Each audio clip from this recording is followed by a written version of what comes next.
Hello, welcome to the Google DevFest 2021 and to the first talk of the day for the Hot Tech track number 1.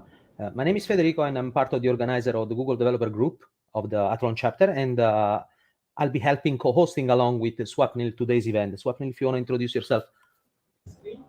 Hello everyone, I hope you are all as excited as me on this hot track, and we are going to start with Ayushi soon. Enjoy the track.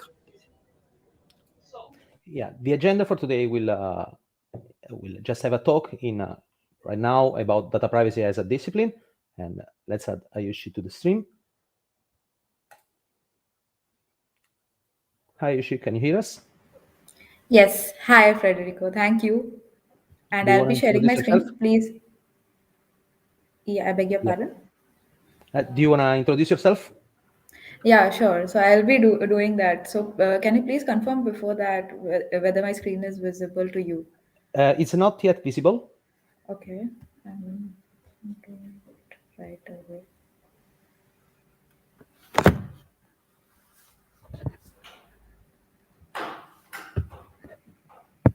Is my screen visible now? Yes. Yeah, it should be on. Okay. Yeah, okay. Yeah. Hi, good morning. Hope you're having a good day at DevFest UK and Ireland. And I would like to introduce myself. I am Ayushi Verma and I am cybersecurity enthusiast. I would be presenting today on the topic data privacy. I'm currently pursuing MBA at Symbiosis Center for Information Technology, Pune, India, and I have worked in governance risk compliance domain in the field of cybersecurity for 3 years in Capgemini. While working in Capgemini, I worked on various standards and SSA 18 audits, SOC reports, SOX compliance. And apart from my professional life, I am also a tarot card reader.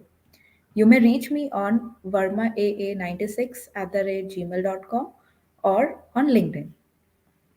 As internet usage has increased over the period of years, so has the importance of data privacy.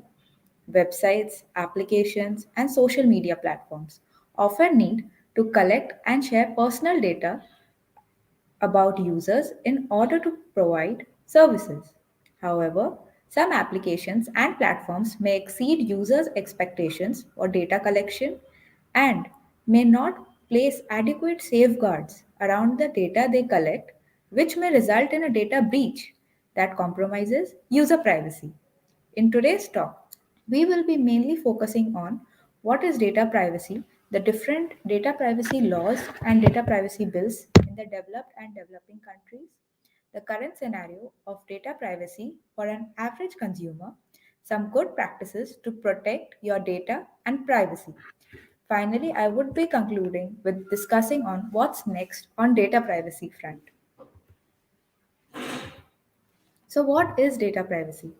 Data privacy is also referred to as information privacy. It is the ability of a person to determine for themselves when, how, and to what extent personal information about them is shared with or communicated to others. This personal information can be one's name, location, contact information, or online or real world behavior.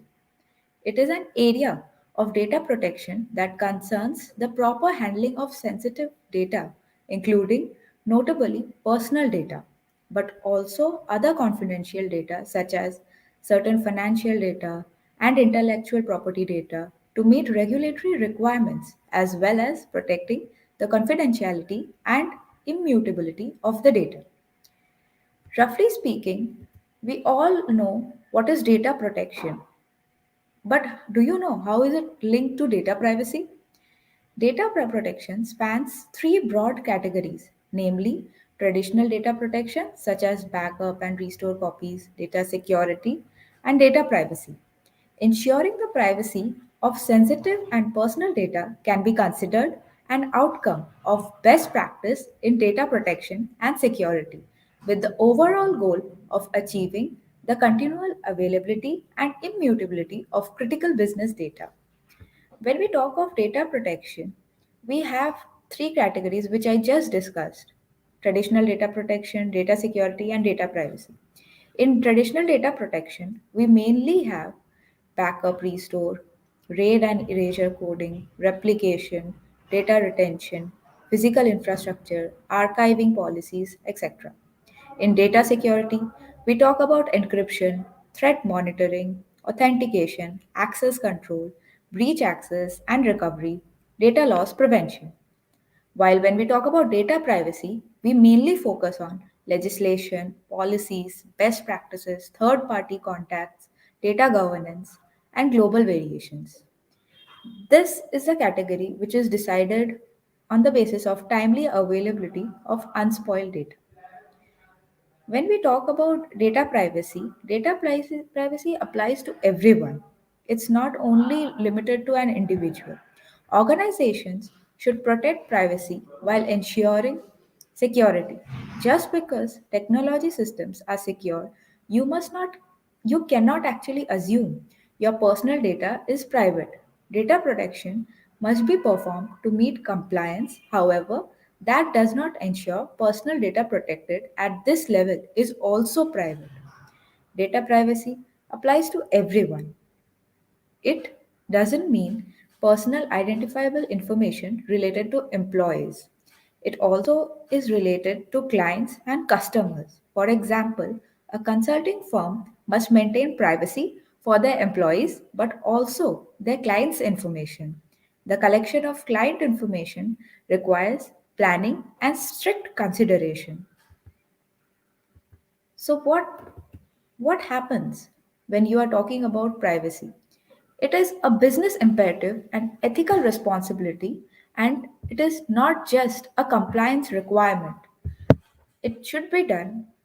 Some of the questions which should come in your mind when you talk about addressing data privacy are: how will it be used?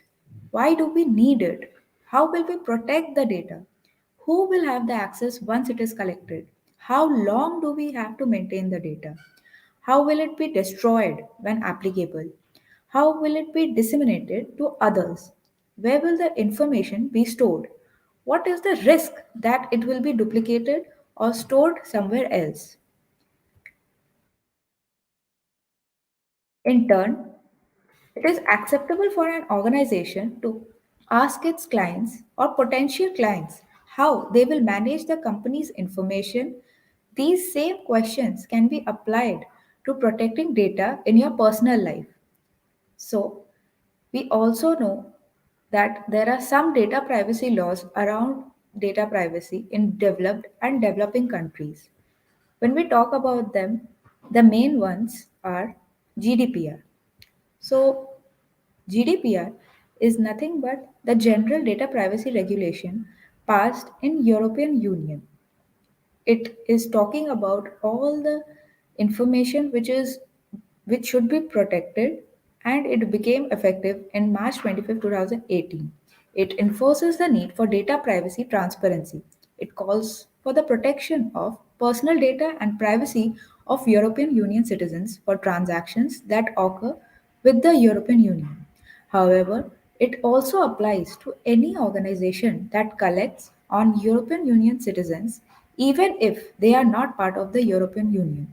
While many US organizations must comply until there is a specific mandate protecting US citizens, understanding that your data is private and protected is left up to the individual.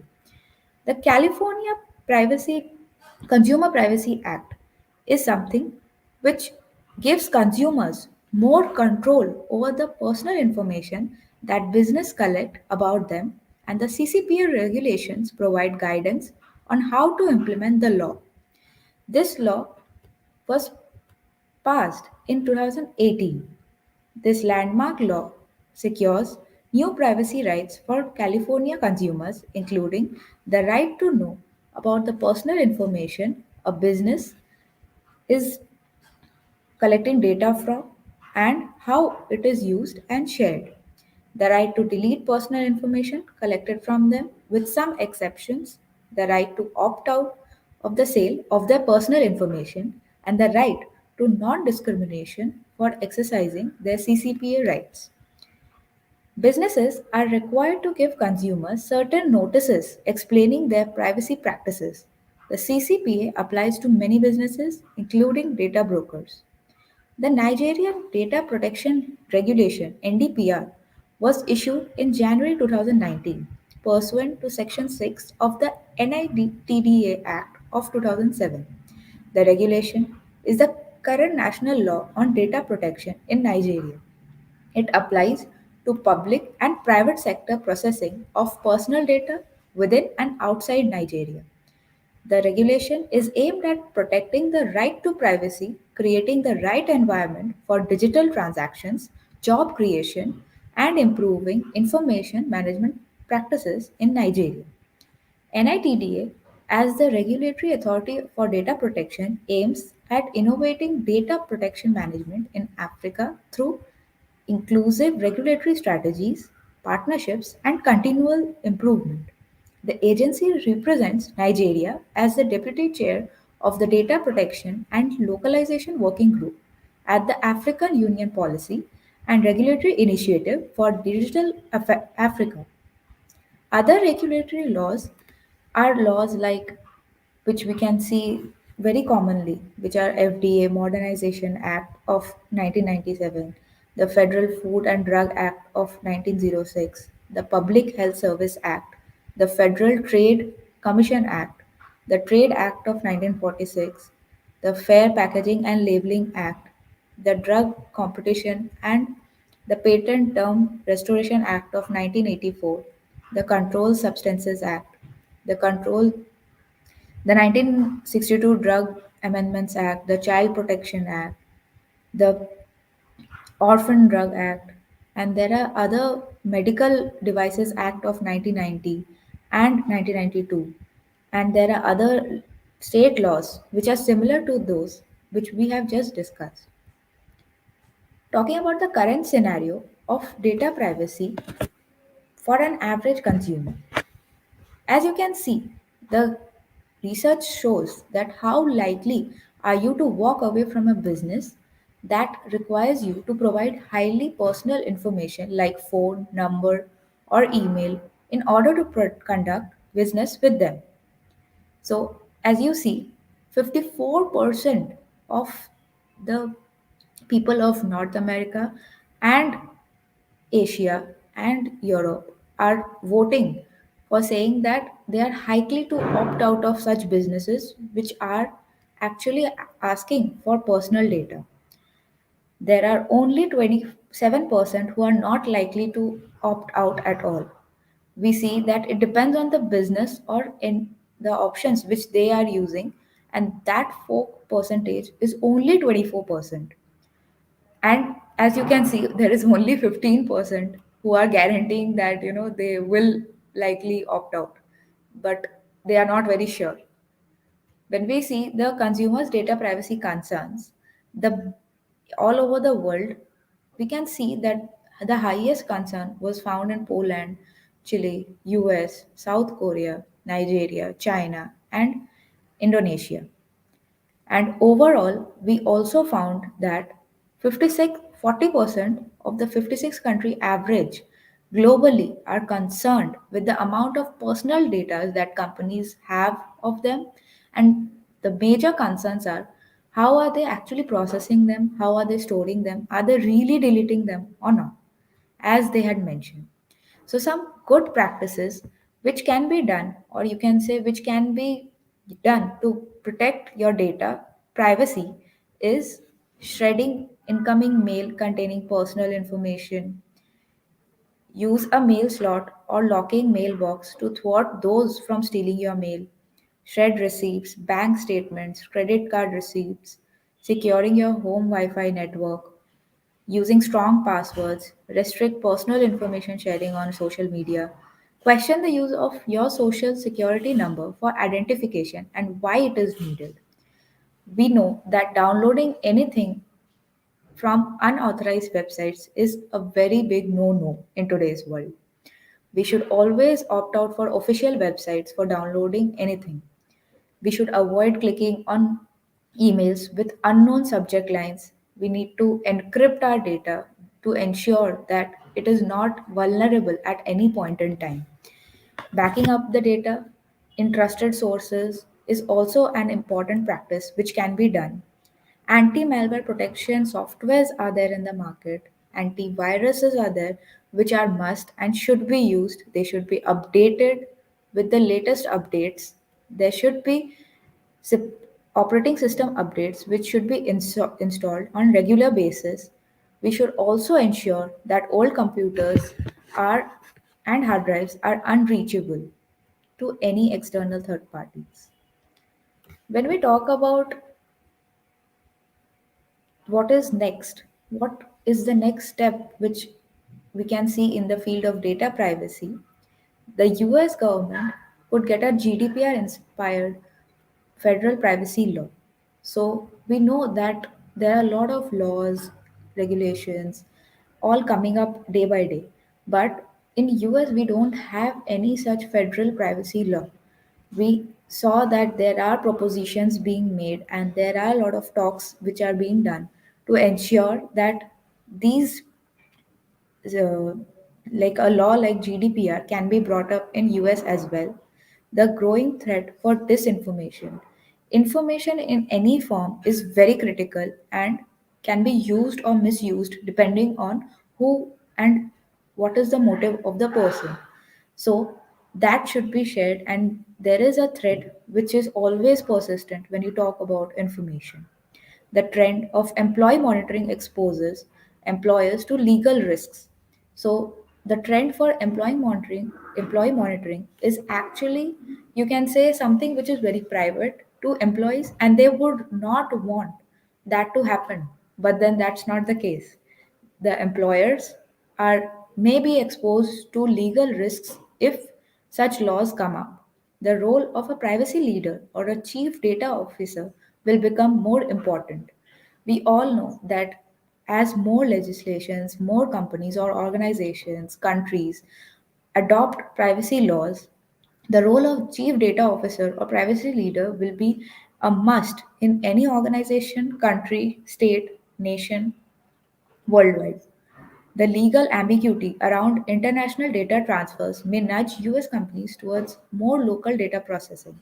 As we see, there are a lot of international data transfers which happen between different companies. So there is a chance that the legal ambiguity around this will be more towards local data processing and not outsourcing the data to any particular organization which is not situated in our own country or nation.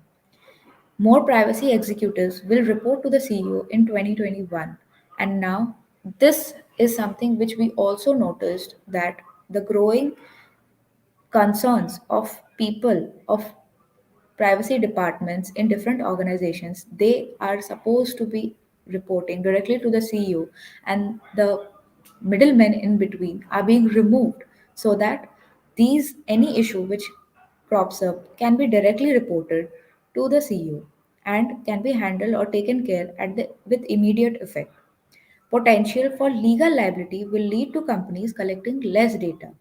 Since there are a lot of legal liabilities with people or companies having data, there are chances that companies will opt out of collecting more critical data, or you can say personal information of any employee, staff, whoever joins the company, to avoid such legalities. The legal battle over end to end encryption will continue. We know that this legal battle is not going to end soon because the encryption is something which will be there, is required, and is a must necessity. So, this battle is going to continue because we don't want to get non encrypted, or we don't want our data to go in any form without encryption. Data privacy laws in India are something which are in the making. They are very talked about. So we are there different types of laws which are already there, but then the most important one, which is supposed to be coming soon, is the Personal Data Protection Bill. And by the time the companies will be figuring out how to implement privacy laws, or you can say GDPR or any such thing in Asian nations, PDPP will be something which will be in talks, and they will have to comply to it, since that will be the new nation of the land here in India. With this, I would like to thank the organizers for allowing me to present at DevFest UK and Ireland 2021. I come to the end of the presentation. Thank you for patiently listening to me. Thank you. Thank you, Thank you. Ayusha. It was really an insightful talk. And yeah, we also said those was happening. It was really insightful talk because it's really a hot topic nowadays. And as you said, legislation changes days over days. And it's pretty easy, falling back. And do you have any rule of thumb to handle data privacy? Just some key takeaway. Yeah, so I do have that thumb rule that please do not allow while you're installing any application in your devices, phones. Just to make sure before you say agree on all terms and conditions, do check for the permissions that the applications are asking for, because there are a lot of applications which don't require the rights like camera rights, or you can say contacts, but they do ask for you to give that permission before installing. So this is something which I do always.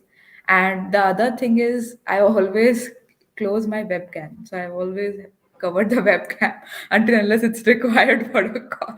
Rather, because anyone who gets access to that, even if your system is not in work or not in use, they can actually have access to it and you won't come to know that you are being watched. So that is something, of course, these two things I do practice on daily basis. So yeah, I would like to share. Great, great. And Swapnil, do you have any question? Yeah, one very interesting question is how do you find the right balance? Because sometimes getting all these cookies being accepted, people can find it a hindrance in user experience.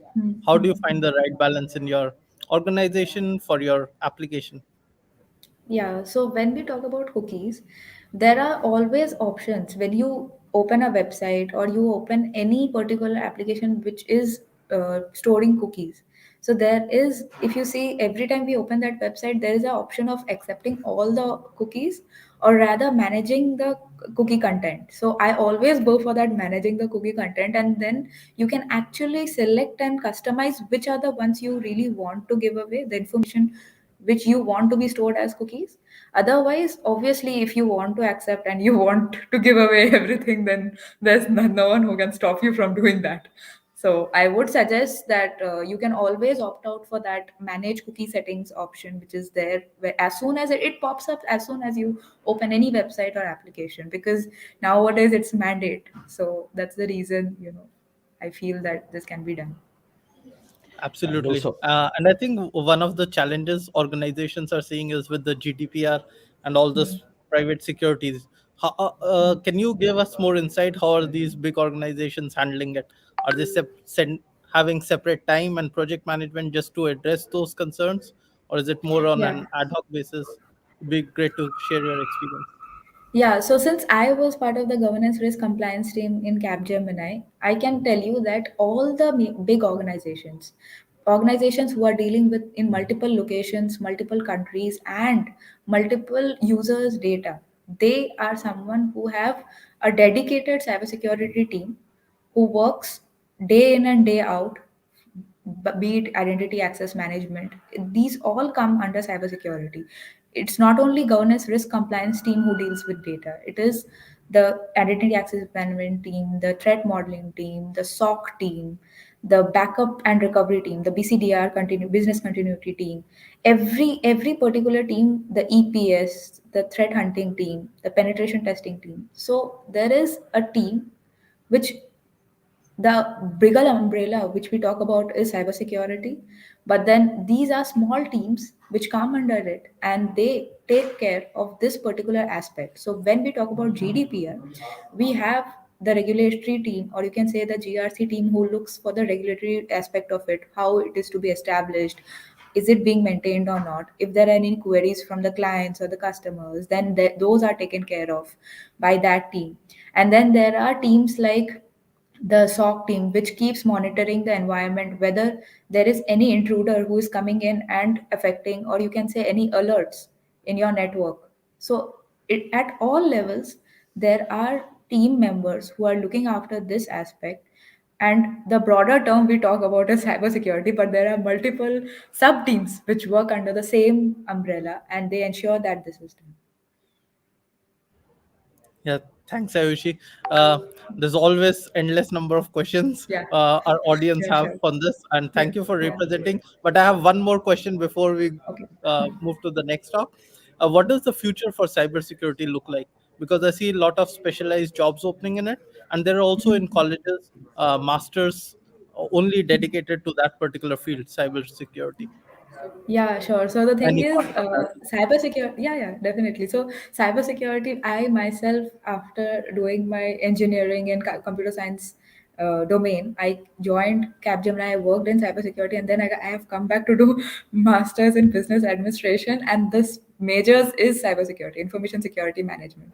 So the thing is, there is broad opportunities not only in India, or it's worldwide, because people nowadays are so aware in terms of organizations. They know that this is a very important need. You cannot let away a person. You can leave the organization before without these people, because it's not the IT support team which will take care of this. The IT support team, or you can say the development team, or your testing team, or your different delivery teams, they are going to focus on the deliverables. It's this team which will secure you internally as well as ensure that there are no external threats which is coming in.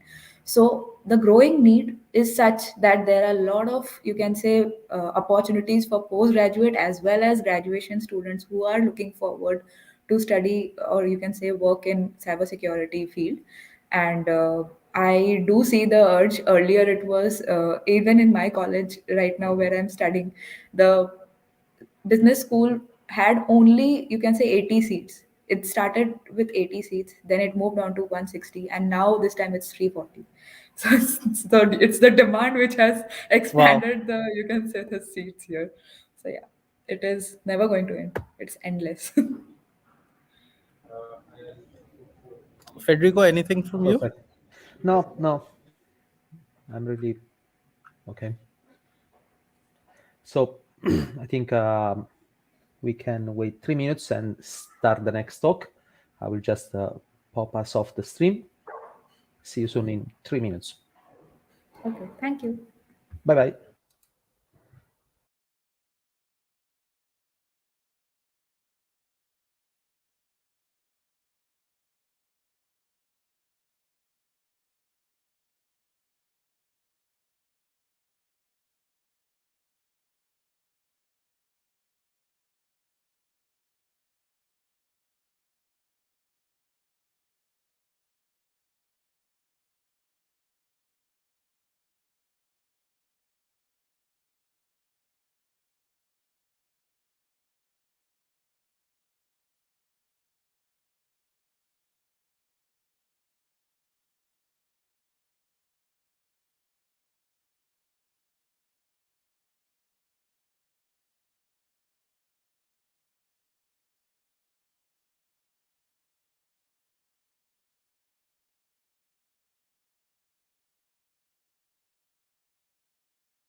Hello. So let's go for the second talk of the day for the hot track number one. Why Sec Devops is the new way in cybersecurity. The presenter is Saman Fatima, and you can tell something about yourself, Saman. Thank you so much, Federico. And hi, everyone. I am really excited to be part of GDG DevFest. And it's really my very first time and really happy to actually, present here. So I'll quickly share my screen.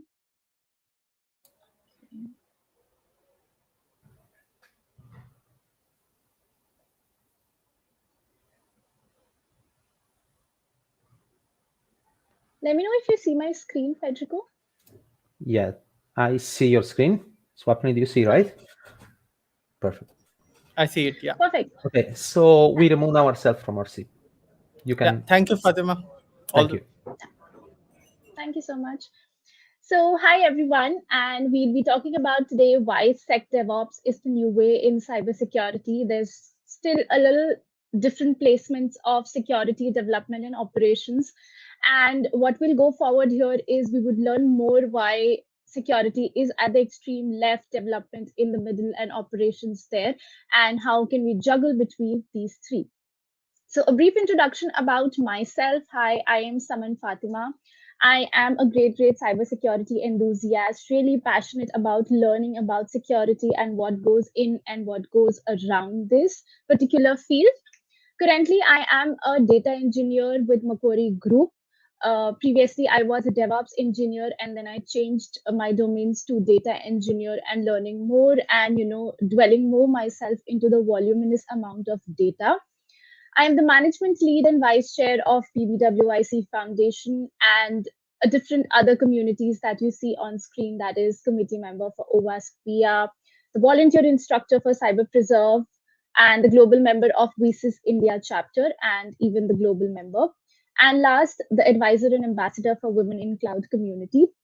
So these are the major places where you'll see me learning and giving out more on the cybersecurity front, and learning and giving out more to the community.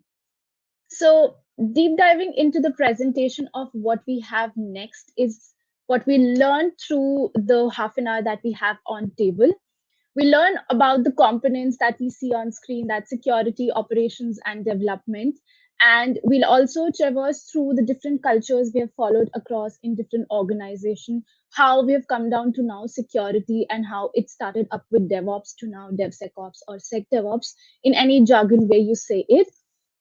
And then the very important pipeline we'll be touching there is the Cicd pipeline, which is actually the heart for the production developments and everything which developers cannot live without. Then, more on the parts of Sec Devops, how can we be more secure on the developers environment or any different environments that we use or anything we actually in particular use there. And then with all these portions, we learn that where actually security comes in and where we have to give it its maximum importance there. And last, we would be discussing more on the benefits and which all organizations have taken this step up to, learn more about, shifting security at the very left to put them at the very early stages. So moving forward, we are talking about security here. We are talking that why it should be very important to any individual or any organization. So just an analogy here, when we are at home, we have a lot of different items which are our personal data, be it our gold, cash, or any other documents. So the commonality here between the analogy is that the data which we have, be it physical or digital, is something we have to protect. And that goes unprotected at times. And that is something we need security there. We need that particular front in our life, in our organization, to keep us away from all those compromises. So we've heard about development through the years, where actually developers have worked on different applications, different platforms, and developed a lot of like zillion of products which we use right now. And how do they work is actually the development behind them, the codes that have been run in different languages behind them. Then we have the operations part, where actually what has been developed to actually fine tune it, or there are any other issues regarding that, operationalizing the entire process on the table so that everything moves easily. But we have a different area as well, that is security. So how security is very much important to development and operations is when whatever you are developing, whatever you're operationalizing, is actually in a very secured environment. Everything what you are putting out into the development environments or the production environments is actually secure enough to be taken forward, to be made go live, for the end users to use it, and nothing is actually on stake when you have all these things being checked across. So that is why these three go really hand in hand in any organizations. So I guess by now everybody would have thought of that we have heard about the word called DevSecOps. We also have heard about the word called OpsDevSecurity. And now we are actually touch basing on the words that is Sec Devops. They're all the same, but just a minor difference that I have is just on their placements. what comes where and before whom, and what is of more importance as compared to the other two. So right now, I am stressing on the importance of security to go at the extreme left, to be shifted left, and to be taken up at the very early stages. Like when you are actually planning things, that's the early stages you want your security to be taken forward along with, like, parallelly with the development and on the operations part. So this is one diagram that we have seen a zillion times of development, operations, and security, where actually when we talk about the developers, when they develop anything, they plan things, they code things, they build and they test it, and then that goes into the release model where everything gets monitored and deployed. And here we've put in security as well, so that all of these processes are secure enough at every step they take forward too. So we have seen the culture move from DevOps to actually DevSecOps, and how we have incorporated that term of security in it, that entire process to be done and to go hand in hand with development and operation. So this is the culture we have moved forward from different organizations we see, from DevOps to DevSecOps. Now, we talk about the CI/CD pipeline, that is the continuous integration, continuous delivery pipeline, which has a next set of CD that is for continuous deployment as well. So that's something very natural, that in an organization there are a set of people, set of developers, those who are working on the business requirements. They plan things, they code things, they test them, and then they release it into the higher environments, and there it gets monitored and then it gets deployed there. So this is a very continuous process, that once one thing is integrated, it goes into the deployment model and then that is delivered. Then again, we come back to the cycle where again certain integrations are done, then deployed and then delivered. So this is a very continuous cycle, and that is why this pipeline is very helpful to us. But have we ever thought that in this CI/CD pipeline, where do we actually see the security tests being done? What we roughly talk about here is we're integrating the codes, we're deploying it to the higher environments, and we're delivering what needs to be delivered in a continuous way. But do we actually see the actual security tests where where we have these pipeline into picture? Do we have any specific security tests being taken care of on our codes from the very starting, since the planning starts to the deployment is done to the production? So here comes the fact of cybersecurity, where we have seen a lot of attacks being done on a lot of organizations. A lot of PI data has been, stolen from a lot of organizations. Cyber crimes have increased at a tremendous rate, and these were things there already into the picture.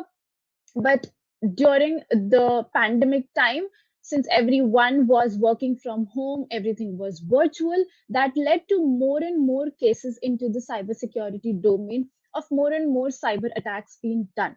So these attacks would never lessen, because we have technology progressing every day. And like technology is progressing every day, so are the cyber criminals. They are also uplifting themselves and making themselves parallel to what the technology is, so that they are able to crack everything. And we're just not talking about the physical, or like we're just not talking about the digital identities which gets compromised. There is a lot of physical attacks also that happen. Like, just to quote the example, that we have a lot of server rooms at our organization, like the physical server rooms, but not everybody has access to enter into that area. So that's somewhere we have to be very careful about things like who is allowed till where, and what can be the things that can be compromised, because we can never skip the fact of human being the weakest link, and the insider threat actually tops the list of the attacks, where a lot of red data gets compromised on that front.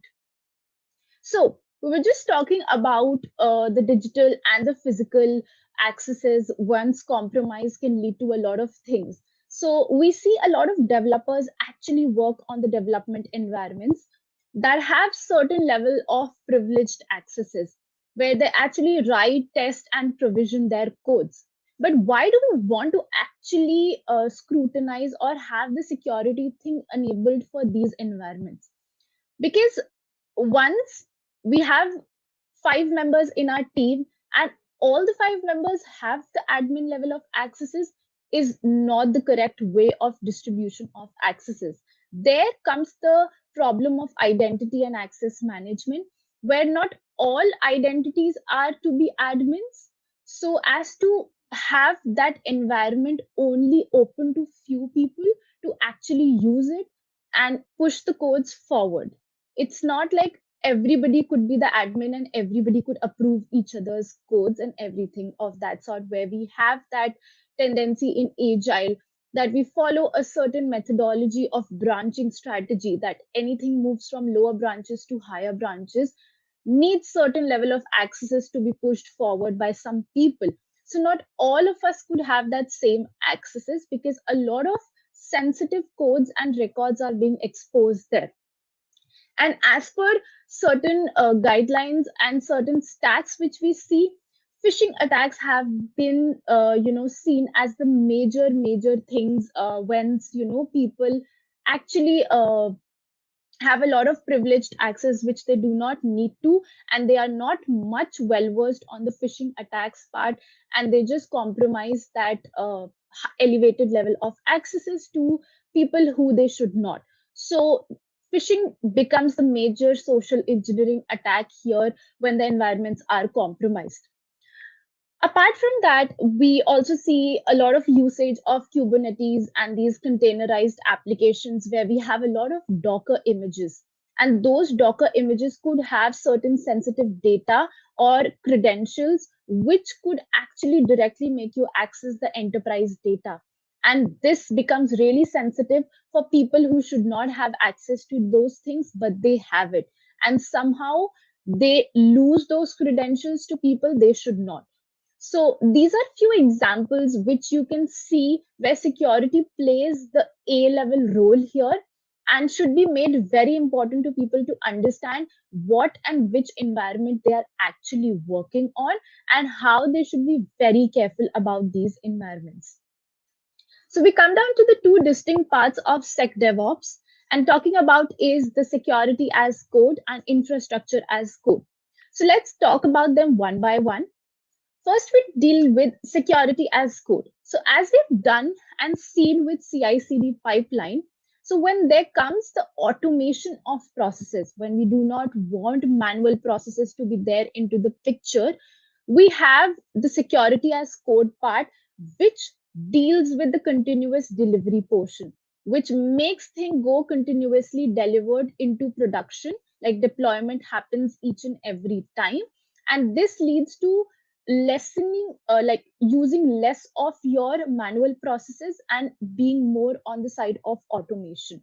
So certain tools and platforms which you can use, like for example, you have your code in place, you could use either static tools to check the security of it, or even the dynamic called as SAST and DAST. So that would lead more on the automation of codes and could be more on the front of continuous delivery. When we discuss about infrastructure as code, as you see the word infrastructure here, it directly deals with the continuous deployment part, which actually is more on the hardening of the deployment and the infrastructure areas, where you could actually use the tools like Chef, Ansible, or Puppet. And these tools could come handy and work on the front of continuous deployment portion. So these are the major two distinct parts where we actually play around with the security codes and with the infrastructure, how the deployment is being hardened and logically being pushed there into the higher environments. So collectively, these two parts distinctly denote the Sec Devops and very important and have a very important role in it as well.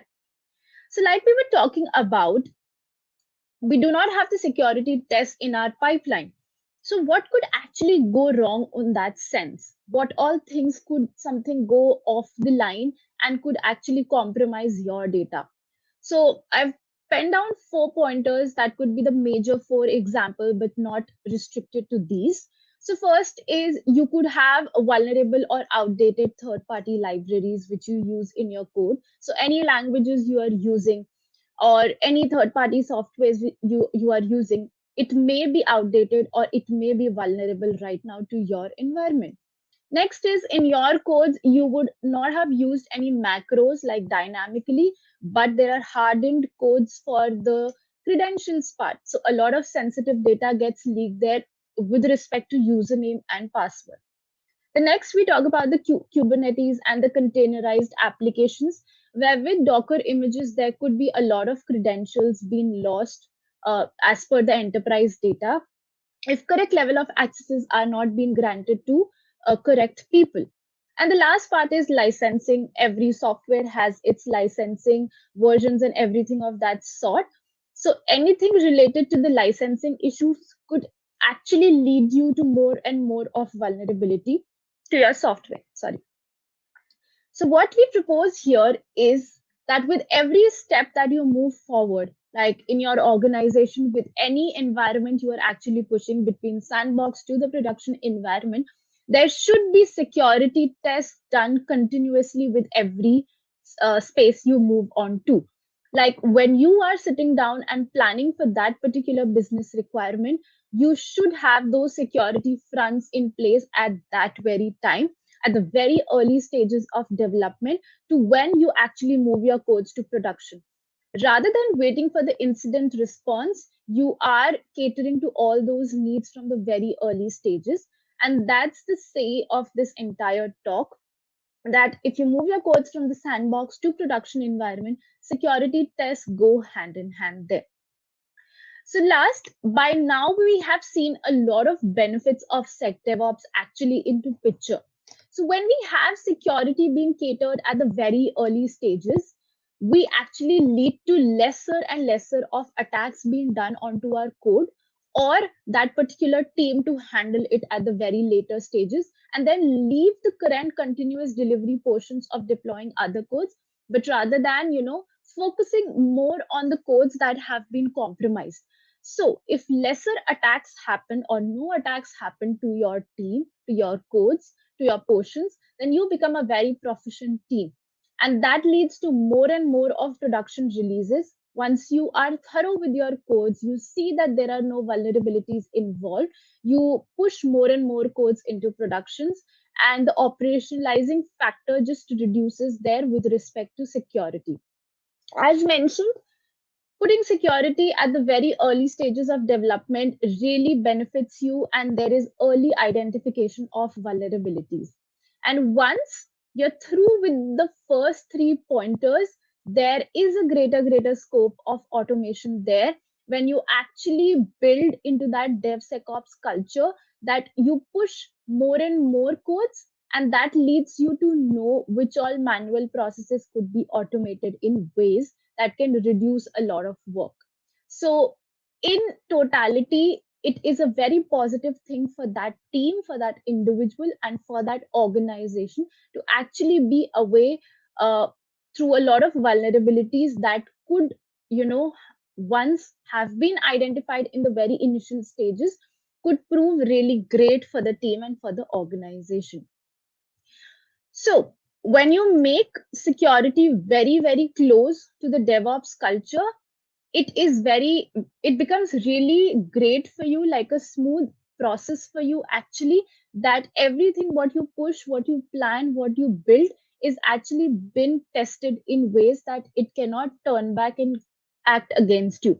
So what you see here, Google, Netflix have, actually employed this part, and, employing the security portion in the DevOps culture have really helped a lot of organizations to actually identify at a very early stage on the vulnerabilities and how they can cater at the very early stages with it.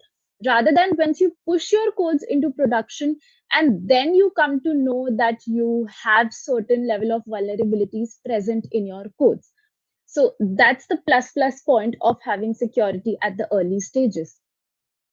I'll just be putting these two references into the comments section. A lot of research has been going on about Sec Devops and shifting security left, and how it has actually impacted organizations in ways that previously, once things were done at the very last, and the difference between them and how it has affected the workplace altogether. So that's the major benefit of having security at the extreme left. And last, I just wanted to end with a note that we should never consider security as a product as such, but it's more of a process that goes in a cycle with your development and operations whenever things are planned from the starting. So it's more of a process than a product, and should be catered in a way from the very starting till the end the codes are into production, to give that plus point to that organization, to that team, and make them more proficient and efficient worker in nature.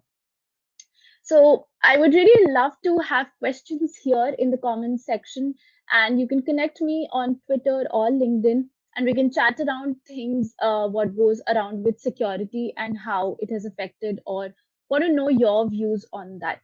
So thank you so much, everyone. Over to you, Swapnil and Petrico. So same question applies to you as well, Saman. An organization that want to bring in this process, what rule of thumb would you suggest to them?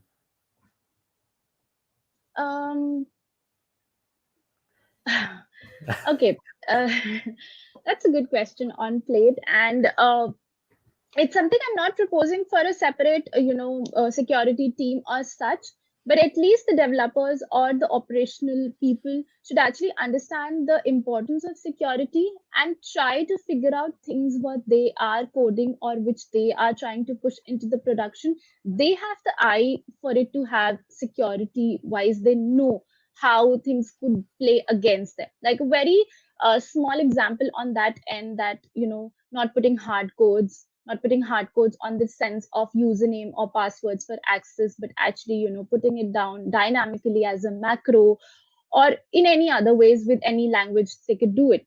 So that's something which is advisable here. And majorly, we're just talking about here is the pain area. We just have to understand the pain area first, that, rather than cribbing at the last, we could have things on the table at the very early stages and understand, if we are using ABC, how can Z come in between and play against you.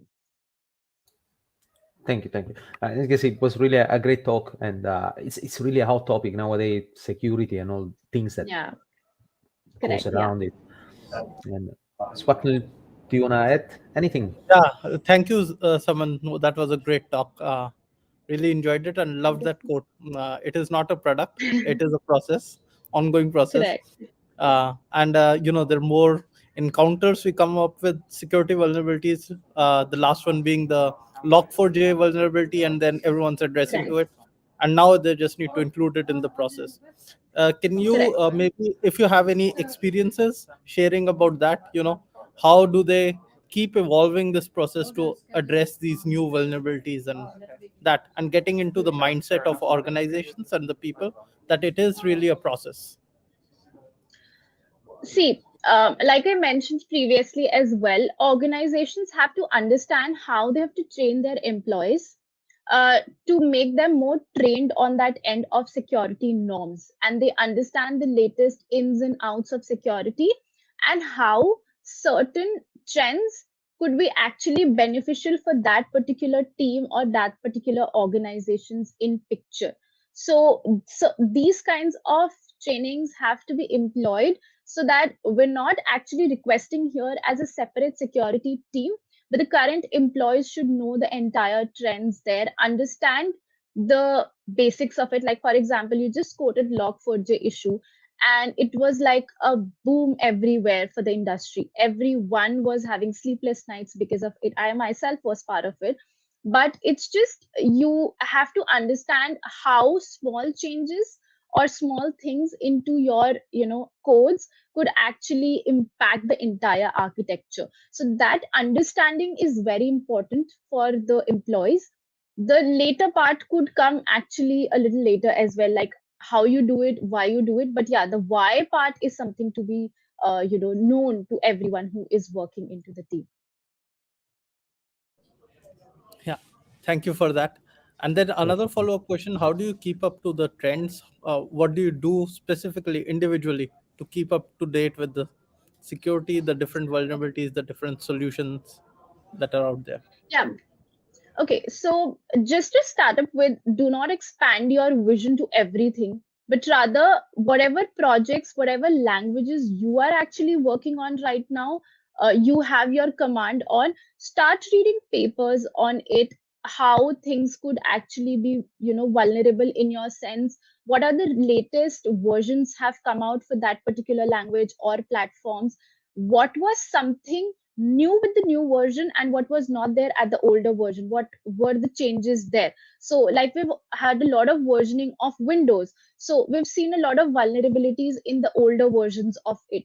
So understanding that could help you and make you spot things more easily. So whatever things you are working on right now, softwares or platforms, start with them because you have your hands on them more as compared to other platforms or languages. That's I a hope I great point. was. Look at what's there resolved in the new one. Because most of the Yeah. times, if I'm using a phone, I'm updating a lot of this, and pretty much every Hmm. update contains security fixes. Yeah. There Correct. are Correct. included Correct. there. Yeah, But what are you actually incorporating in your phones or iPads or laptops with that latest changes? So people are not aware on that end much, and that is something people need to know. Like the new version has what, and what was different with the older version. So what was the fix actually? So that's. very good. Definitely. Federico, do you have anything else? No, I don't have much more. Thanks a lot, really, Saman, for the talk and for the suggestion as Thank you well. so Yeah, much. thank you. Thank you so much. Thank you. Okay, bye. Okay, I think we can go now for the break. There are no questions in the comments or anything, so we will pop back in roughly an hour. See you soon.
Hello, everyone. It's 12:30, and we are back. So what we are going to do is we'll talk through the next speaker, who's Shruti, and she's the developer advocate. She's going to talk about IoT, and we'll go on from there. Hope you enjoyed the morning session and back refreshed with a cup of coffee. Uh, and she's going to talk about IoT now. Shruti Kuber from 12:30 to 1. And that's Shruti. Shruti, do you want to do a quick intro and share your slides? Sounds good. I'm going to show my slides first. Can you see them already? Let me add them, and then everyone should be able to see them.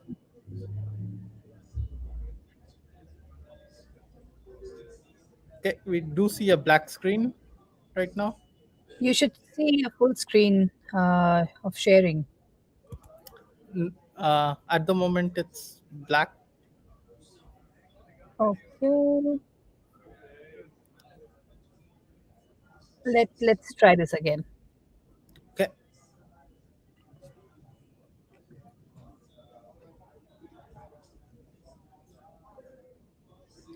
How about now? Yeah. We see them. Yeah, let me full screen them, and then you should be able to see the. Oh, I guess the full screen is the issue. I won't have them in full screen then. Yeah, that will be fine. I'm going to share them again.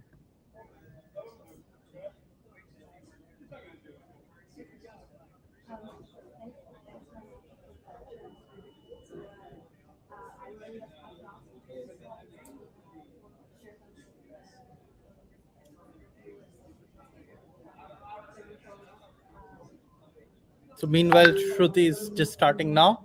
IoT is of very much interest topic, latest hot tech that everyone's talking about in organizations. And Shruti is back with her slides, so I'll hand over to Shruti. Shruti, do you want to do a quick intro and run through your session? Yeah, sounds good. So, hey there, I'm Shruti Kuber, and I am a developer advocate. And basically, I'm here at the right time because it's lunchtime. I'm going to talk to you about an interesting topic, which is why is LTM and NBIOT the currywurst that your IoT solutions need? And to give you a little background about why I should be speaking about this topic, is that I'm a embedded systems engineer, so I've studied embedded systems, I've studied electronics, and I've been working in the fleet management vehicle tracking industry for the last 7-8 years. And so one of the things which is important in this whole industry is communication. So this is why I'm here to talk about why LTEM and NB-IoT is something that your IoT solution needs, and why is it the currywurst. So I think I'm perfect at the lunchtime to make you guys more hungry. So let's begin. So like I said, I'm going to talk about what the hell currywurst is, what is LTEM, what is NB-IoT, a little origin story about why, what is currywurst, like where it came from, and why I think it is the LTEM and NB-IoT equivalent, let's say. So yeah, what is currywurst? So I came to Berlin at about like around 5 years ago, and I like the city. Okay, I like it because it is a little crazy. Like it is a little dirty, like just the right amount, just enough to call it home. That kind of a place. And if you see, every district in Berlin has a different microcosm in its own. So the one thing I was fascinated about when I came was this area where there's these stalls or yeah, like small stands selling currywurst. And I was really fascinated because it sounded nice. It sounded a little weird, honestly, but it looked really nice. And so I had my first currywurst like 5 years ago, and I love it ever since. And so, what is currywurst is essentially this it's a fast food dish, and you have these wurst or sausages which are cut up, fried, or yeah, fried, let's say. They put some really nice curry sauce in it. Also, it's like curry ketchup, and then they sprinkle a little bit of curry powder on top of it, and then they serve it with either like fries or some sort of potatoes, and it's really tasty. You get it, it's really cheap. So yeah, you get it warm and you can just eat it on the go, and it's really nice. I'm already salivating at this point. So why am I here to talk about currywurst? So let's go back a little bit about the thing I was comparing it with, which is LTEM. So, and I know this is like a tangent direction, but yeah, stay with me. You'll get there. So LTEM is this long-term evolution machine type communication. That's the full form. What it is essentially is another like LPWAN standard, which is used for communication, for cellular communication. And it was developed in 2016 specifically for machine to machine communication. It focused on better coverage, better battery life, mainly cost. They wanted to bring down the cost of modems. So, which is why they developed the standard in 2016. Similarly, NB-IoT. NB-IoT is also Narrowband Internet of Things. As the name suggests, it was built specifically for like IoT products.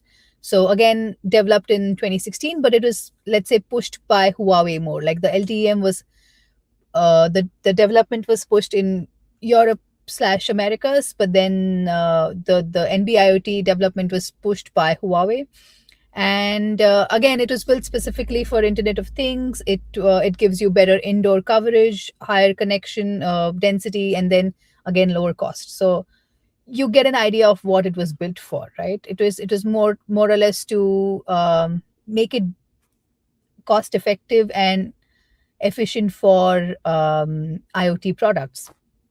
So then why don't you just take a device, put a SIM card in it, and like, what is so special? Like it has internet connection. You put any SIM on it and it has an internet connection. And why won't you do that? Why would you need these two technologies? Why would you need to develop them in 2016?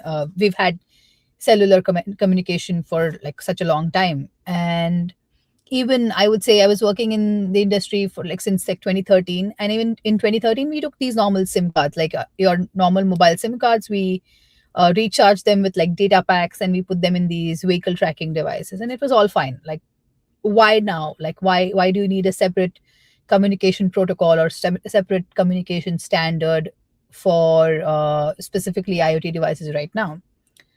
So let's again go a little bit back onto the currywurst story, right? Try to understand why currywurst was made, and I can then tell you why LTM was made.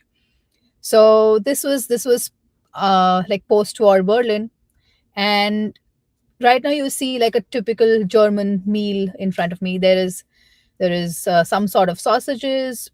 They depend. Like if you go in the south, there's like white sausages. If you go in the north, like different types of sausages depending on where you are in Germany. Some sort of potato, of course, and then there's sauerkraut or like some sort of veggie would be in the meal. And this looks like a normal meal in like a normal meal in Germany. Now, the way you would have this meal is usually at a dinner table with your family. You know, you sit down, you have a conversation, you eat with your knives and forks, and like you need cutlery to eat this meal. You spend like an hour eating this, I guess. But in today's world, how many times are we having these sit down quiet meals? Like, we need something fast. And if we look at post-war Germany, what had happened was, at least Berlin, the west of Berlin was occupied by British soldiers and American soldiers.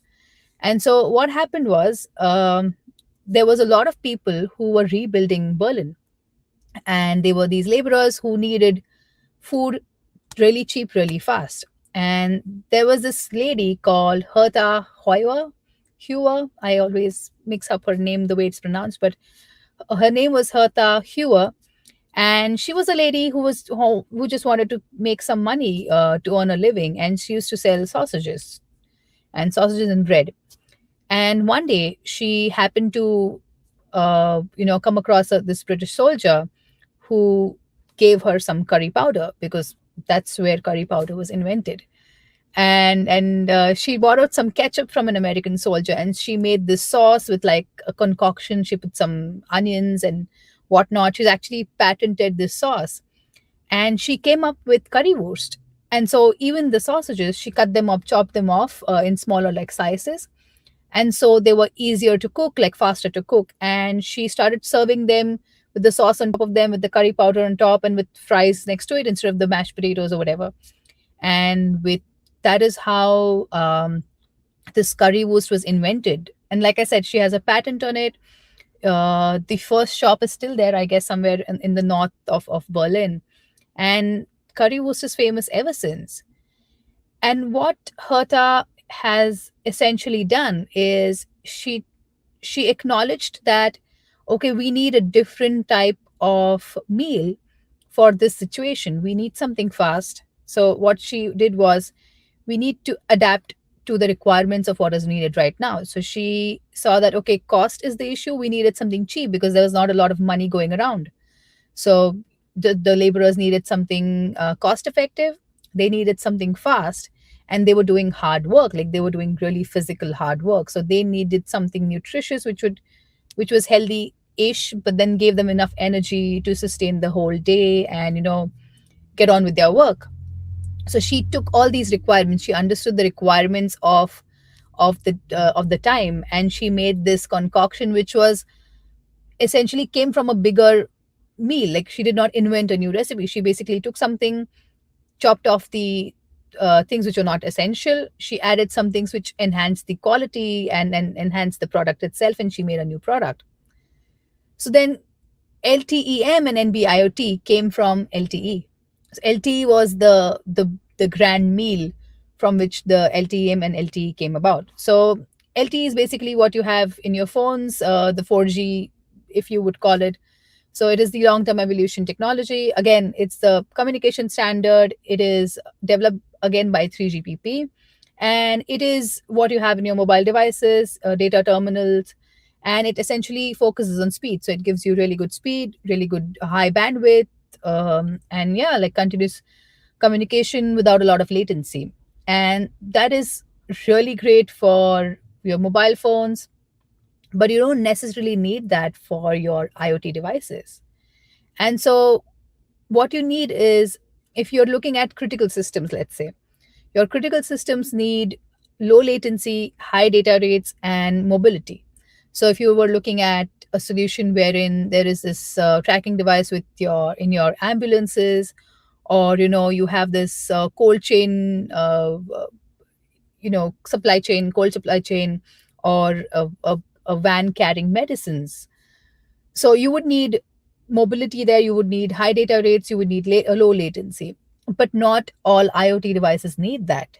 Some IoT devices, if you consider like a sub-metering system, which is in your basement, it's reading your meter and sending the data whenever the person comes to read it, or just sending it once in the month or something. You don't need all these for that. So then what? So like I said, yeah, like if you were doing container tracking, which goes long haul, the data needs to be sent once in a while.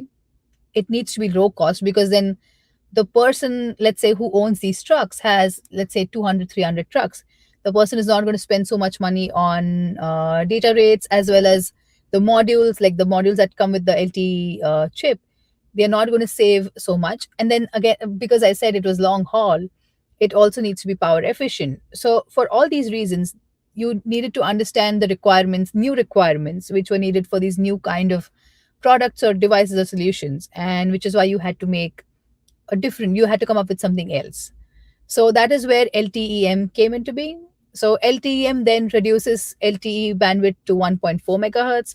It reduces the speed to 1 Mbps. But then what it introduces is power saving mode and extended discontinued reception, which is, power saving mode is simple. When the device is not sending anything, just go to sleep. And so it saves on battery life. Extended discontinuous reception is the cellular modem needs to send I am awake signals to the nearest tower, the tower which is connected to. And what it did is, basically, the amount of times it had to send these I am awake messages, it reduced that number of times. So it increased the time between two I am awake messages, so that you could preserve more and more battery. It enhanced the coverage, because of like you did repeated transmission. And then what it did basically was it saved you costs, increased the battery life of the modem, and then the downside was the latency was a few milliseconds. But then there are use cases where it is okay to do that. Similarly with NB-IoT, they brought the bandwidth even like below that, and NB-IoT also can use like band frequency, so like the frequency in between two frequency ranges, so it can use that. It brought down the data rates, but then what it did was the EDRX and power saving mode is even better with it. And again, it has enhanced coverage. It has battery life bigger, like greater than LTM sometimes, depending on the coverage. And the module costs can come down even below like $10 a piece, which is awesome. The give and take. So when we talk about that, the con is that the latency is then in a few seconds and not milliseconds, and not zero at all, right? So it is a few seconds. So that is how, depending on the solution that you need, they customize different protocols, and then you would use LTEM where you don't need you don't need continuous like really fast speeds. You need decently fast speeds, but then you need a longer battery life. So that's why I say that LTM and NB-IoT is the currywurst, because it took a decently nice meal. It was a good meal. Like, I'm not saying that meal is bad. It took a decent meal, but then chopped down what was not necessary for that requirement. It added some of its own things to make it a completely new dish, which was needed, or which was which matched what was required at that time. So which is why LTM and NB-IoT is the currywurst of the IoT solutions. And the way you would use them is, then you would try to see performance versus efficiency. So like I said, when you needed a device which had really low latency, so ambulance systems, accident detection systems, or other critical systems, you would definitely go for LTE, because you're not looking for cost there. You're looking for low latency, reliability, and all those things. When you're looking for a simpler use case wherein you need higher data rates but not as much, and you're okay with a little bit of latency but not too much, that is when you would go for LTEM. And then the basement situation that I spoke about, wherein you have a sub meter in the basement, the coverage is more important to you, because you need to have range in the basement to be able to transmit any data.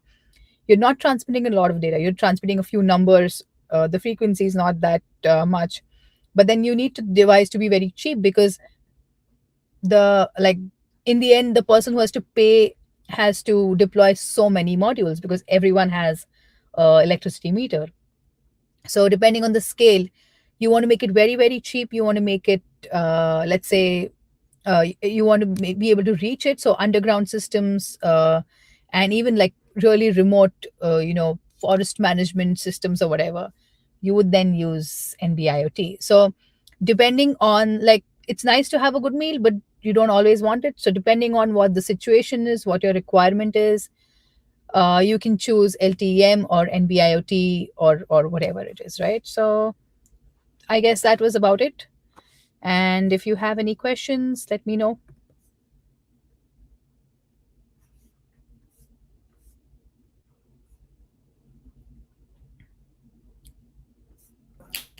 Yeah, thank you, Shruti. That was great.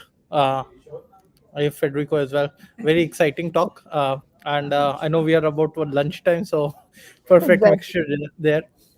Yeah, one thing I'm quite curious. LTE, we now we recognize it, but once we first see it, we have hard time associating where have we seen that signal. And so you're Exactly. spot on. Do you have more insights as in how the different companies, organizations are trending towards making things faster, and why is it so much more useful in today's world?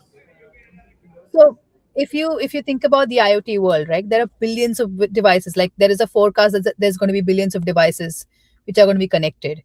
And if you start connecting everything with like your phone SIMs, it's going to be a chaos. It's going to be a lot of wasted resources. So we need to understand that we have to find solutions which are specific for those category of devices now, because we're going to scale immensely. We're going to scale immensely in the coming years. So we need to figure out a way where we can scale sensibly. So if you talk about different companies, a lot of companies are now investing in NB-IoT. They're testing their networks with NB-IoT, signing, let's say, SLAs with different carriers to make NB-IoT available in different countries, in different areas, in different, let's say, even cities or so. And the thing is, right now the LTEM adoption is higher because basically LTEM can piggyback on LTE. The normal LTE networks are, LTEM can piggyback on that, so you don't need to have separate infrastructure. With NB-IoT, it is a little tricky right now because there have to be like different licenses, and there is something different to be done, which is why the adoption is a little slow. But we see a lot of interest from customers as well, which want NB-IoT, which want to have like these remote applications where your normal SIM cards, I mean your normal normal SIMs don't get range, the way you say that, hey, I don't have range in this far away town or whatever. So there are a lot more of this demand from the customers itself, which is why now the customers are pushing the industry to have more and more NB-IoT coverage. And it is looking really nice. There's like I can't tell you the exact numbers, but as for Mnify, it already has LTEM coverage in more than 30-40 countries, and it's getting there with NB-IoT as well. So yeah, it looks good. Very good. Thanks for that explanation, Shruti. And another one thing I was curious about, is it just the organizations like Vodafone or the mobile phone that takes care of it, or does the application developers also have a control in using what network connectivity they want to use? So it's both. So like depending on what access you want. So the modem has the modem that comes, it has an option. Do you want to connect to LTEM only? Do you want to connect to NB-IoT? Do you want to connect to LTE? Now these are the modems which are like the, let's say, development kit modems, which have all three. If you want to really save costs and for sure you're going to use only NB-IoT, you can get those only NB-IoT modems as well. But right now, if you think of development kits and stuff, they have a modem which then you can program to connect to LTEM or connect to NB-IoT or connect to LTE. Yeah, thanks for that. I had no idea how that is done. And then now 4K coming in, the video 4K. Is that like an equivalent push that now they keep modifying this technology to make it faster, and hence we are getting this HD 4K stuff? I think right now, like IoT is not really focusing on video surveillance. Like I think LTE is taking care of it, and it's working really well. The people working on LTEM and NB-IoT are focusing more on battery life and costs. So, and also like coverage. So, in a way, 4K videos and video streaming, specifically video, does not come into that. Like it's not the use case that they're going for. So, LTEM and NB-IoT is not working on that. But maybe, hopefully, there is some work going on with 5G and stuff, which is helping towards achieving that surveillance and then video streaming kind of applications with IoT, which is, yeah, not a lot of them. Yeah, and now there are more smart devices coming up. I was just buying the washing machine the other day, and now there's a smart washing machine, apparently. What do you see for the future? Where else would this involve, or what other wonders it can do? Like I said, right, there are going to be billions of devices connected now. Like everything that you use is going to be connected. Everything that you use is going to be, accessible to you, customizable for you. So I don't see, there is no end. Like you can basically make any device, anything smarter that you want. Now it's just about adaptability of the market and demand from the customers as well. Like it would be cool to have a smart washing machine, but like, do I really need it? Like that's where the question is right now, that I can make any device I want smart, but then where is the need, where is the market, like what is the market calling for. And right now people are focusing more on critical systems as well. So let's get the main critical systems, and then we can work on good to haves. Thank you for that, Shruti. Federico, did you have anything No, this wanted is a to ask? question from my side. Didn't quite hear you, Federico. No question by my side. Oh, okay. Yeah. Cool. Thank you, Okay. Shruti. And then also this about Raspberry Pi. This whole trend started. Everyone started developing their own. But then there's other companies, big companies like Philips. They bring out the smart lights. Where do you see the proportion being the application developers playing? How difficult or easy it is to integrate the IoT as just a standalone developer? So so Raspberry Pi is mainly they're building development kits, right? They're building kits so that we can experiment. We would not necessarily use Raspberry Pis in production. Like we would not use an Arduino in production.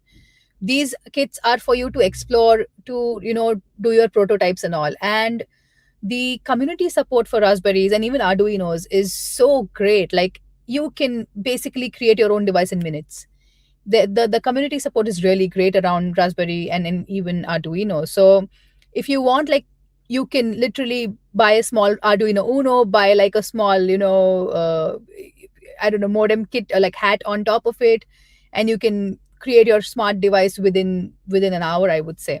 So that's really great that people are trying to make it easier and easier for people who are really, they have ideas but they can't implement it. And so these companies are making it easier for people like us to be able to explore our ideas and explore the potential that we have, and make prototypes out of it. And then bigger companies are of course trying to create smaller and smaller chips, more efficient, more like efficient in power consumption, and so on and so forth, to make those prototypes into devices that you would buy and sell at scale.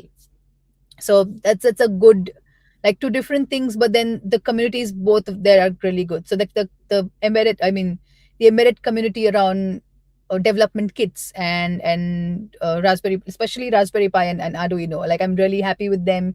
There's, like, you have a thought and you want a tutorial, and there is a tutorial there for you. Like there is every possible tutorial in every possible form. So the community is great there. Very nice. Thank you so much, Shruti. And we're just about at the lunchtime, so I'm Awesome. definitely going to enjoy some curry. Hope you guys too. Awesome. Yes, you should definitely come to Berlin and have some currywurst. Definitely. So we'll break up for lunch then, and we'll Thank be you. back at 2 p.m. Thank Perfect. you. Thank you. Thank you for having me. Bye bye. Thank you. Bye now.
Hello, everyone. Hope you enjoyed the lunch.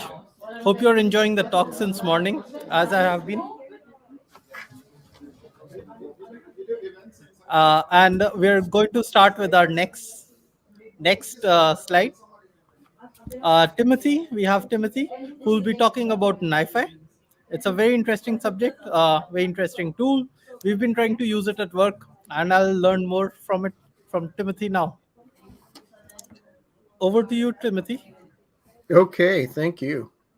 Hopefully everyone can see my slides. It seems to be working there. Yeah, we can. Awesome. I'm broadcasting live here from East Coast of the United States. I'm Tim Span. I'm a developer advocate at Stream Native. We do a lot of different streaming technologies. And I've got some links here, and I'll make sure everyone gets the slides and all the demos. I have a weekly newsletter that covers some of the interesting streaming technologies out there: Flink, Pulsar, Nifi, Spark, a bunch of other technologies, and some cool tools that are going around. Company I work for was founded by the people who developed Apache Pulsar. Apache Pulsar is a tool that works really well with Nifi as well as with Spark and Flink. It is really a great way to do any kind of messaging or streaming. It's just a great place to put your data regardless of what type it is. And why is that? We support hybrid and multi-cloud, native geo-replication, works with microservices, built on Kubernetes, multi-tenancy, infinite data retention, and a lot of different connectors out there. My main use case is using Nifi with Pulsar to do a lot of different use cases out there, depending on what you need done. This is a typical application for what I call a flipping app. This is Flink, Pulsar, Nifi, and again, Spark. Lots of other technologies fit well in there. Today, example data is coming from an IoT device. What's nice with Pulsar and Nifi doesn't really matter.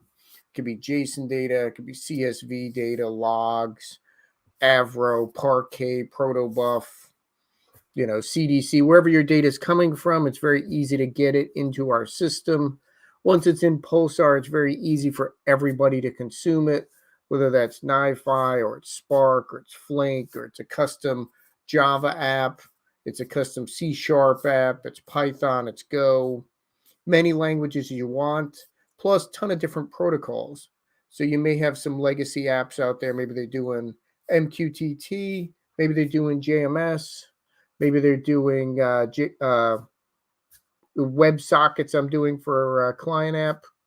All those are supported out of the box, open source. And what's nice here is I get data into that system, could automatically push that out to a sink. Don't have to write any code there, just set a config file up. And I've got ones that are going to InfluxDB, Elastic, Scylla, Cassandra, S3, PostgreSQL, you name it. There's pretty much a sink for it.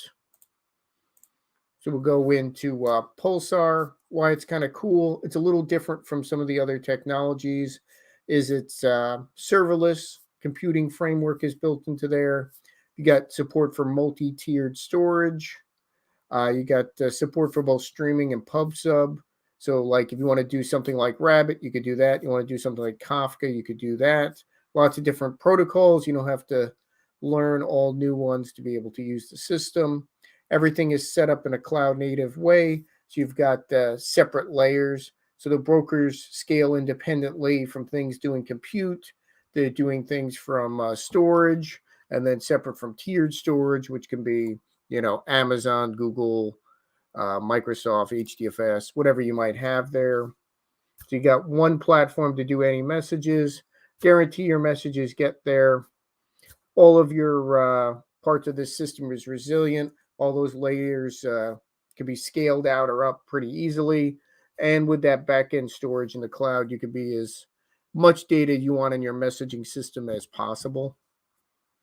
We'll show you some different messages going through the system. I'll show you some of the metadata when Nifi is touching them, show it to you when it's being produced. Lots of different people touch it, but the main idea is you have a message or an event. that has some kind of data in it, the main payload, which is a value. That could be a string, that could be raw bytes, it could be text, avro, protobuf, whatever it might be. That's the main payload of the data, but you can have a key there so you could identify it, use that for some performance improvements. Get any kind of key value maps there for properties.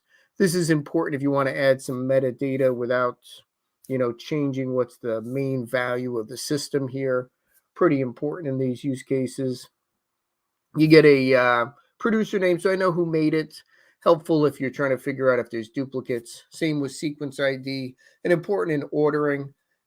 With Pulsar, it doesn't matter if you want things in order. You can decide in order, not in order. Lots of flexibility there. We mentioned lots of different ways to get data in and out. Functions work kind of like triggers in a database. You do them in Java, Python, or Go. When something arrives into a topic, triggers some action to happen. Gives you an easy way to put functionality, routing, transformation right into the messaging system without having to run something else. And that can be backed by Kubernetes if that's how you want to run this. Lots of connectors there, so you don't have to worry about writing everything to get data in and out. Again, this is enhanced by connecting with Nifi, which has a lot of its own connectors. Support for different protocols, so whether you want to do something like RabbitMQ or MQTT, just do that. If you want to query your data, I'll show you. We do it in Flink, Spark, Presto, very easy, straightforward. We talked about getting messages in and out. We'll go through that real quick. I think one thing that's important is when you're trying to set up these kind of streaming applications is you can very often come up with the same names. You have a team that's doing orders. You might have, multiple teams want to do orders, but it's a different idea what's in orders. Then all of a sudden you've got these massive names, super long, and people forget which topic is for what. In Pulsar, you could set it up with tenants and namespaces. You can really keep applications, business units, separate companies, separate while in the same set of clusters. Makes it very easy for you to be able to figure out where you should be and give yourself unique names there, going up to millions of topics if you need that. What's cool is when you want to get this data, lots of different ways you could subscribe to it. So you don't just, have to go where something is, everything has to be in order and just one consumer can get it at a time. With shared, you could just have everybody consume, every message that comes in. You'd have it so people consume first available. So if you need to get a lot of things worked on at the same time, with shared, I can just have, sort of a work queue, send data into that topic, and whoever's available is just going to grab it and compute it. If you don't care about order, that's really good for getting stuff done, just getting things produced. We mentioned functions before. Gives you a very easy way to do a Lambda style function using Pulsar as the message bus. You don't have to, do much boilerplate code. You just put your function in there. The metadata tells you which topic, boom, ready to go. And you have business functionality deployed, as part of that messaging system. Common use cases I've seen, have one place to have all your messaging. Ad tech company, because you're pushing through a lot of data. Fraud detection, because I could do that with Flink as things go through the event. Same with connective car or IoT. We have tons of different data coming from tons of different places. Maybe MQTT, maybe other protocols, doesn't matter. Pretty easy. We were talking about Nifi with Pulsar. Nifi has some really unique features, and I'm trying to go through the slides quickly because you'll have them to go. I want to show you inside of Nifi, inside of Pulsar, show you how they work together, show you some of the benefits there. Some of the benefits of Nifi, it's really mature. It's been out for over a decade. I've worked with it for a while at different places in the open source. Guaranteed delivery, you get that data. You could decide how you want to get data. If people are pushing it too fast to you, you could automatically have data buffering and back pressure in there. Built-in ability to prioritize queues in between each step. Quality of service aspects can be adjusted on the fly or for particular parts of a flow. One of the unique things that no one else has in the world really is data provenance. This is on unless you decide to turn it off. It shows you every step of the way. You get all the metadata of who touched each event as it comes through the system, what happened to it, how it changed. Very important for auditing, and it's built in, and you can grab that data via REST, or you can have it pushed to a third-party system, so you can use that as first-class data. You know, hundreds of different connectors out there, lots of different transformations you could do. And again, without having to write code, which is nice. Tons of different sources of data. Easy to share source code, ties in with GitHub and all those sort of things. Pluggable for a lot of different security. Very extensible. You write one of your own processors in Java, drop it as a jar file in a directory, and it's ready to go. Designed for clustering, scales out as big as you need to. I've had customers with over 100 servers out there, and you're pushing through petabytes of data without a problem. Has a very stable architecture here. You've got a server. You could have just one if you starting small. And within that, it's got the JVM app, and it's got a web interface, and it keeps all its important data in different repositories. You scale it out as big as you need to.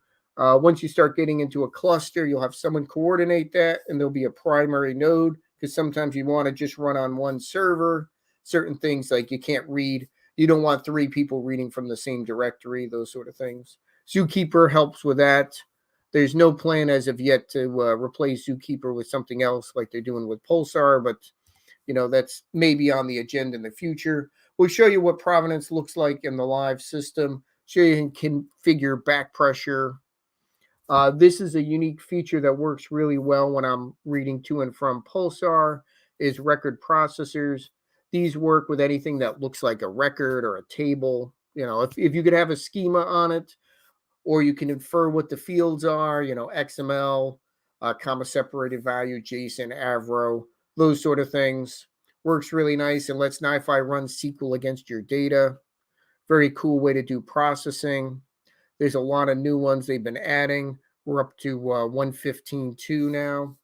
I can consume, like if I want to connect to messaging systems like Pulsar, I could do something like MQTT. Very easy there. Just put in the portal, and if there's any login, again, this could be MQTT running on Pulsar. There's native processors for Pulsar, my friend David wrote. Makes it very easy to get your data in and out of Pulsar without any heavy lifting. Pretty straightforward. And there's a lot of different options there. As you could expect, lots of different authentication options. That's the great thing about the flexibility of these systems. OAuth is a common one if I wanted to connect to, say, the Stream Native Cloud. Pretty straightforward to do that. Stream Native Cloud is nice because I can have my messaging system hosted for me. I don't have to do any of that heavy lifting of a couple of commands to start it up. And I could have Flink SQL running in there. We've got a couple of things going on. We've got a survey we'd love people to fill out. If you're really interested in the tech, we have an ambassador program for people who want to interact with us more, give us more feedback, you know, get to be at events, that sort of thing. And some on-demand training. But let's get to some demos. So I'm going to start up my source of data here. Please ignore I'm in the command line. This is on a Xavier device here. So this is, you know, a Jetson device. It's about this big, running cameras. I got it pointing outside where it's snowing. This is going to run some deep learning on that camera, grab some other values, temperatures, and other things that might be good for IoT, and then pushes it to Pulsar.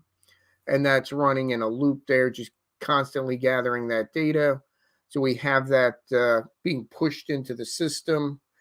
And say I want to look at it in Nifi, we mentioned that before. I've got all my images being stored on that device. I'm doing a list on them. I can see the data provenance as those files are coming in. This is just giving me the the link to that file when it came in, the file name, all that sort of metadata you need. So if that file exists, I'm going to fetch it. And here I could see I pulled in that data. It shows me all the lineage of what happened to it, gives it a unique name, size. So I could track, when this file, who owned the file, what was the size, what was the name, and just let it go through the system. Pretty straightforward. Here I've got a module to process that. It's coming in, routed. If it's empty, I could send it to some deep learning that I have running in Nifi. And then here I'm just going to push it through. These are configurable message queues, which I can empty. What's nice here is if, say, something's running slowly, like my push to Slack, it will just be in a queue waiting. And you can see the data is just waiting here with all the metadata. And this is configurable. I could change how much back pressure. Do I want load balancing? Is there a priority? What's nice here is I could just stop parts of my system live. So what's cool about that is, I don't lose any data. As you can see here, it queued up because these two next processors are stopped. And here I can reconfigure that. Let me put on a load balancer. Let me up the amount of back pressure. And then I could just restart it. Things start populating. Here we'll start sending things to Slack. Now if we look over here, I sent some things to Slack. Over by me, it is snowing. It thinks that's a mobile home. I don't know. Not really a mobile home across the street, but so you get what you get with pre-trained models. But that's just sending that data through. So that's one unique thing with Nifi is it doesn't matter if the data is image, if it's text, if it's a document, PDF. It's kind of a unique system there. Is it doesn't matter what that data is. You could do with any style of data you want. Over here, showing an example of pushing data to Pulsar. I use those record readers. I'm inferring it's JSON. If I perhaps don't know what type it is, there's a value in Nifi that lets me determine that on the fly. So I could do a reader lookup, and based on some criteria, it'll pick it. So you're not even tied to what type it is. This, as you see here, there's no mention of what the schema is. It's just going to figure it out on the time. I dynamically pop in a topic, send it to my Pulsar server. What's nice with Nifi is it's got these controller services that are basically connection pools. Here I'm talking to my server in my office here. I don't have security on, so don't hack into my network here. You'll be able to send messages, but we have a lot of different options for what security you could have, but keeping it simple for me here in my office here.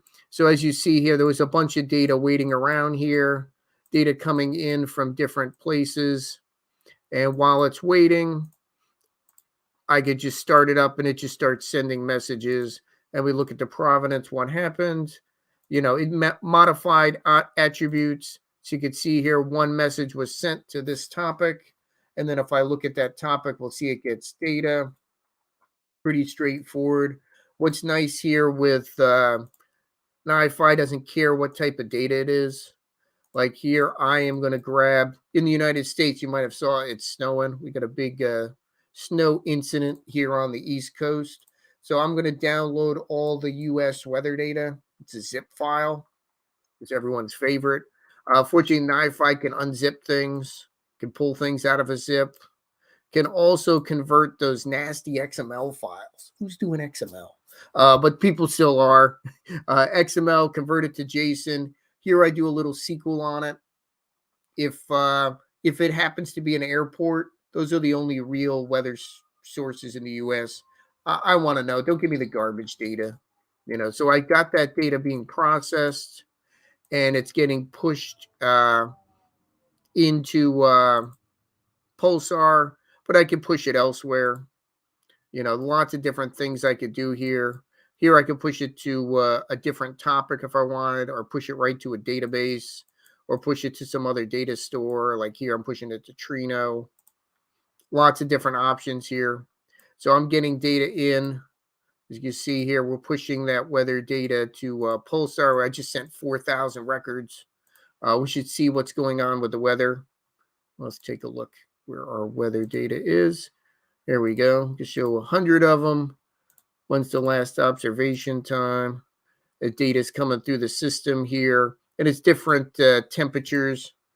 This is, you can see in Celsius and in Fahrenheit, different parts of the country, lat and long, weather picture.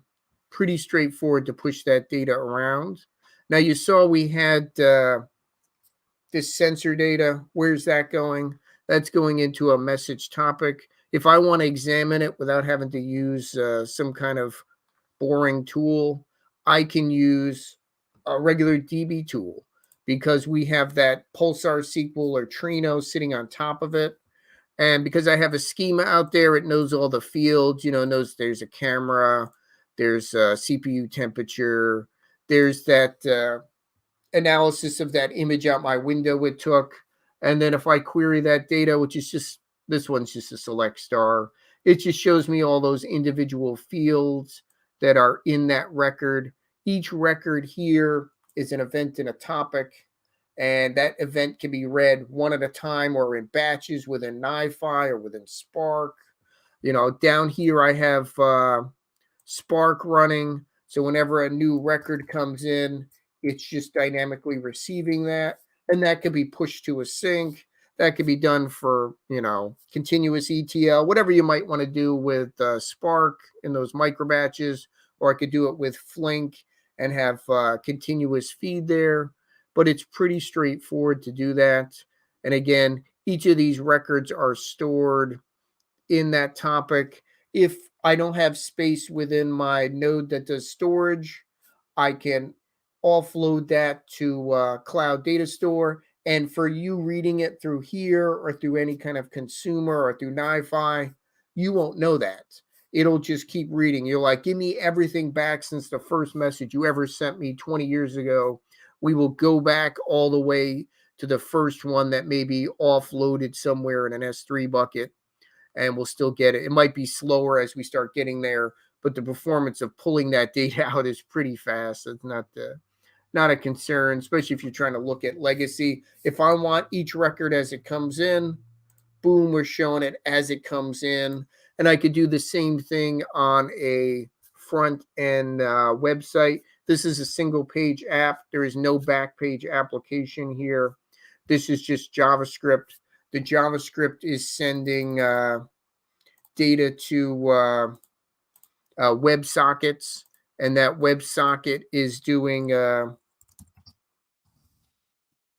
is connecting to a WebSocket server that runs in Pulsar, and then Pulsar translate that to the right same topic. Pretty straightforward there, and it just sends my data here. I have a sentiment analysis function in Pulsar. As that data is coming in, it's looking at it, sees it's neutral, so no problems there. If it's positive, it gives me that result. And I could sort this data live within my front end. I've got one that's doing that for, as we saw, for the weather, as that weather's coming in. And what's nice is it builds that new page. It just builds that out dynamically, adds records as they come in. Pretty straightforward. Doing the same thing with that IoT data. You know, whatever data you might have, pretty easy to translate that to, you know, different systems here.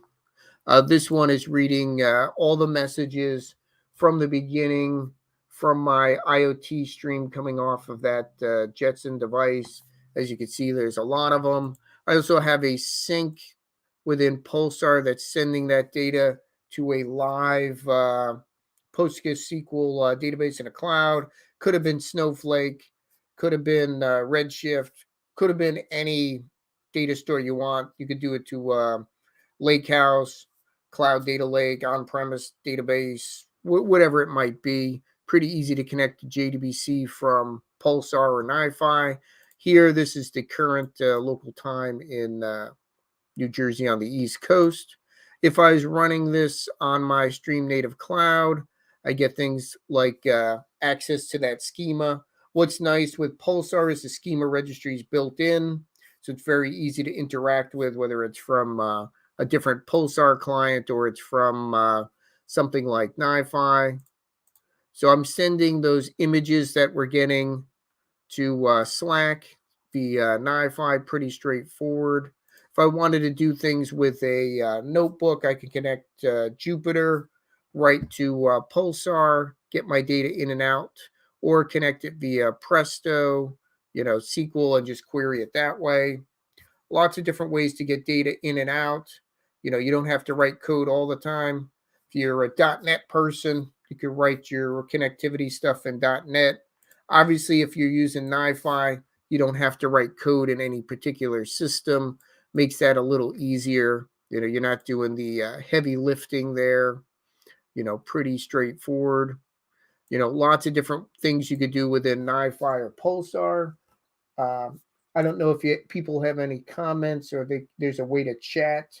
If not, definitely contact me. I've got a lot of things going on, but I love chatting with people who have questions on, what kind of apps can I build with Nifi and Pulsar. There's some free training out there to help, and there's a paid one if you're really looking to do some really, 3 days intensive training. All my contact information is out there. Definitely see me on Twitter and LinkedIn or GitHub. Got a ton of different source code out there, like notebooks, like examples of how to do Spark against Pulsar, different queries you can run there, all the source code you need, how to build one of these functions, and some examples of how to configure it, how to run it. Pretty straightforward. But when you're learning, it's good to have all that information readily available. For Nifi, what's nice is you see a piece of code you like in Nifi, I could just right click it, download that as a JSON file and share that with you, and that'll give you all the information you want. And then you could add your own parameters, keep them separate from the code. Very easy way to share those applications. I think we're almost out of time. Thank you for coming out to my talk. I don't want to go over time. I know things are pretty tightly, scheduled here. Lots of great talks. Hope you enjoy the rest of the talks today. Again, I'll be around watching these other cool talks. If you have questions, definitely reach out on Twitter or LinkedIn. If you search for Tim Span and Nifi or Pulsar, you're most likely going to find me. So I hope everyone has a great rest of the day. Enjoy the conference. Thanks for coming out. Thank you, Timothy. That was superb. Loved the demo. So many use cases, so many protocols being supported. Protobuf you talked about, WebSockets, great. I know we are about time. I think you'll be bombarded with lots of questions, including myself. So Very cool. Great one. Just one quick question. What if we supposed to give like a use case, we develop APIs to get the data out, but what we want to give a much larger data set, and we plan to use Nifi. Which prototype? What's the infrastructure? What are the ways you would suggest that? Well, it depends on how you're getting this big data. If it's a file landed, Nifi will just read them in chunks and process them. Now, if it's a file that's something like Avro or Parquet or JSON or CSV or XML, it'll read them in batches of records and be able to process them very, very well and at a nice way to multi-process them. So if it's going too slow, you could just keep adding more nodes to Nifi and it'll just process those faster. If you're telling me it's some big file has to process all at once, that's going to take a little longer and that's harder to break up, especially if it's not something that can be batched. If it's stuff that's coming in big files over, Pulsar, Kafka, or comes out of an S3 bucket, it's smart enough to be able to pull them in buffer. Again, if it is one file, you're going to have enough RAM or virtual RAM to handle that. Yeah, thank you for that. And if we can cater that, so the data is essentially coming from a database. Is your recommendation to build a bash processes so we get limited data, or in a file, or how do Oh, you connect if it's from a coming from a SQL? database, Yeah. directly connect to it. Nifi Okay. can directly pull out of that database. Or if you're looking for something like CDC, you could use something like Debezium that can push right to Pulsar, that could be pulled right by Nifi. Or Nifi can connect to the database with JDBC and look for changes and just grab it. Or if you need to suck up a database and just pick it up and move somewhere, Nifi can crawl through the metadata and just grab every single table, and it'll just automatically manage that for you. Just grab every table, every row in every table, the whole every database, just like that. Just stream it through. Excellent. And you, in your demo, you also talked about when you're streaming a particular file, you're doing that sentiment analysis piece. Yes. Is that part of the Nifi, or do you hook an AI piece to that? How does There's that a work? couple different ways to do that. In my example, I'm using a Pulsar function to do that. I have a Nifi processor out in the open source that does that as well. And we could also just call an API. Like if you wanted to use one of the Google ones, or you already had something out there that's HTTP, we could just call that and have that run on your data as it's in flight. Pretty straightforward. Amazing. That's great answers. Just in the interest of time, I think we'll leave the rest of the questions offline. But thank you so much, Timothy. No Great problem. presentation. Love the demo. Thank you for your time today. Thank you. Okay, so we have our next speaker, who's Faisal, and he's also a Google developer expert. So he can talk about his journey as well. It's one thing that is a great title to have. That means you're serving for the community. And hand over to Faisal, who will surprise. So he's going to talk about a topic that's still new to me. Yeah, So I'm as excited to learn cool. as any of the audiences. Awesome. And you can hear me clearly? Yeah, Perfect. can hear you All right. clearly. I'm just going to share my slides here. Yeah, like Swapnil said, this topic is new to a lot of people, including myself. I'm just going to, one second, share screen. All right. So, yeah, I'll just do this. Okay. So, this topic is about Fuchsia 101, and it's a brief introduction. Basically, whenever new technologies come out, what I like to do is I like to explore them and see if it makes sense for me to use at this point. This is not an indication if the technology is ready for you. It's mainly my personal use case. If I'm a Google Cloud developer, I'm a Google Cloud architect, as well as a Google developer expert for Flutter. So I'm building a lot of mobile apps, backend apps, architectures. So does Fuchsia, that I've been hearing a lot about, make sense for me? And so typically what I do is I build sort of like a little mind map, high-level analysis of what is it good for, when can I use it, and if I should be using it right now, and if I'm not supposed to be using it right now because I have no use case. When a use case does come up, should I go for Fuchsia or should I look at something else? So I started reading a lot about Fuchsia, and I really wanted to understand what it was. So in this brief talk, we're going to be talking about why Fuchsia, what is Fuchsia. We're going to be talking about the architecture, how it's actually built. We're going to explore it a bit, and then next steps on how you can get started with Fuchsia if it makes sense for you. So what is it? Now, Fuchsia is not like Flutter. It's not an SDK. It's not. It's more, if you look at it from a strict competitor's point of view, it's a competitor to Android. Whether it's competing with Android on mobile phones is to be seen, but it is an operating system. But if you step back and really think about why we need another operating system, why can't Google just use Android? They've been investing in Android for about 10 years now, even more. There's also Chrome OS. So why Fuchsia? Why build it? Let's step back. Let's think about DOS, Windows 95, and all those guys. why did they exist and why have they gone away and something new has come up? And it's all about context and the context in society.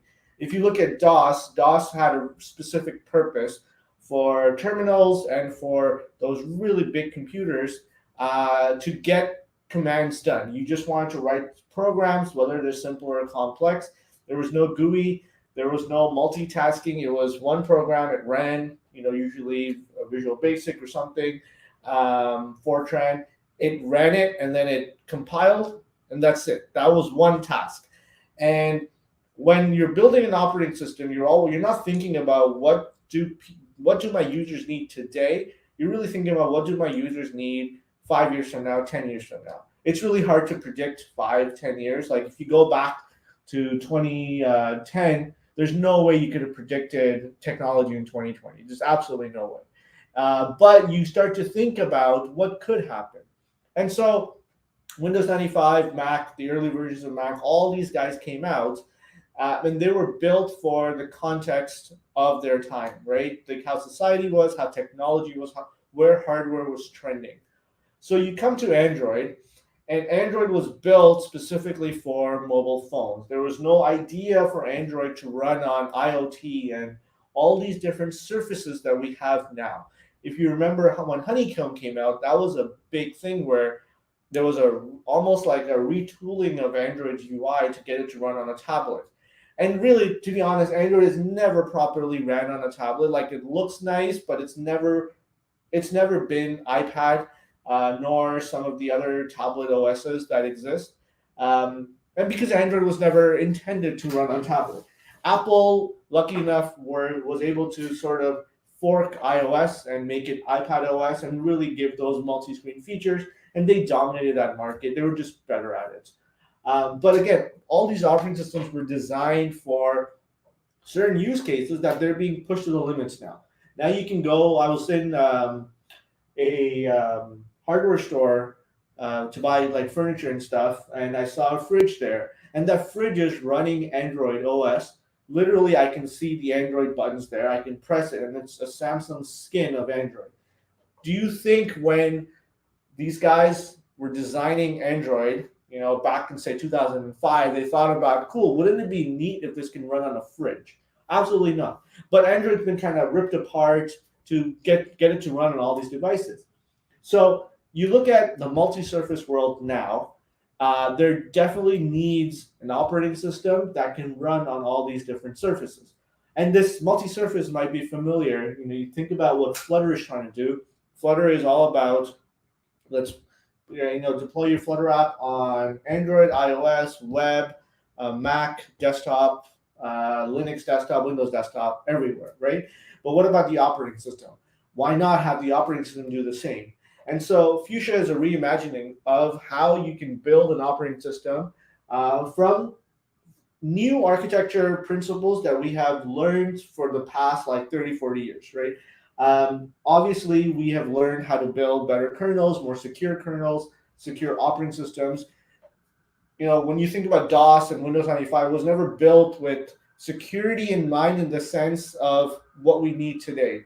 Windows 98 wasn't built around that. So Fuchsia is really taking all these things and saying, okay, all these threats have emerged, all these new devices have emerged, all these new use cases have emerged. How do we build an operating system that takes all that into account? So that is fundamentally why Fuchsia exists, and that's what they're building on. And Fuchsia is built on these four pillars: secure, updatable, inclusive, and pragmatic. And we'll talk about each one, but when you leave this talk, I'm not expecting you, nor is this talk designed for you to understand Fuchsia in depth. It's designed for you to build a high-level mind map of what exactly Fuchsia is. Because we keep reading, sometimes these bloggers write that Fuchsia is going to kill Android. Maybe it will, maybe it won't. I don't think it's designed for that, but I could be wrong. I'm not part of Google. I don't know what their roadmap is, but it has the potential to, in the sense that there's nothing stopping it if Google decides to just update all Android phones with Fuchsia. But we'll talk about that in the pragmatic section. So let's dive into secure. Fuchsia is built, initially, they took a very, very, very early early on in the development cycle, actually, they forked this kernel called Little Kernel. And Little Kernel is an open source kernel, and Fuchsia is open source too. You can go and like download the source code. And Little Kernel is designed with a lot of good principles. And so the Google team decided, let's fork a Little Kernel and add our own stuff. It's a fork in the sense that there's two code bases that have deviated so much, there's no way you can merge them together. It's basically they use a point in time in Little Kernel's development as a good starting point. Rather than going file new project, they said, you know what, a lot of stuff's already built here that we are definitely going to use. A lot of stuff we're not going to use, but we're going to throw that out.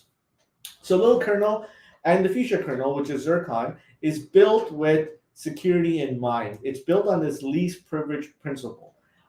What's very neat about it is that everything in the operating system, not just the kernel, but everything, the entire stack, is built on this idea of containers. They're not Docker containers running, but if you think about, if you have any experience with Kubernetes or just container development as a backend web developer, this is the analogy that I make, it's that each application and each component, so a component can be everything in that. Imagine on a Mac, a component is a TCP IP stack, the driver, the GPU driver, the keyboards, all sorts of things are components. And so on Fuchsia, all these things are running in their own container. And they don't know anything about the outside world other than what the containers are exposing. So if you do any web development or backend development, you might know this concept of expose, where a Docker container can expose a port. And it says, hey, I'm on port 80. Just the same way, in an analogy way, the containers expose services. And so the container can say, hey, I am a printer service. And so on this protocol and this protocol, if you send me data, I will print something. And on this protocol, I'll give you a return back. And that's it.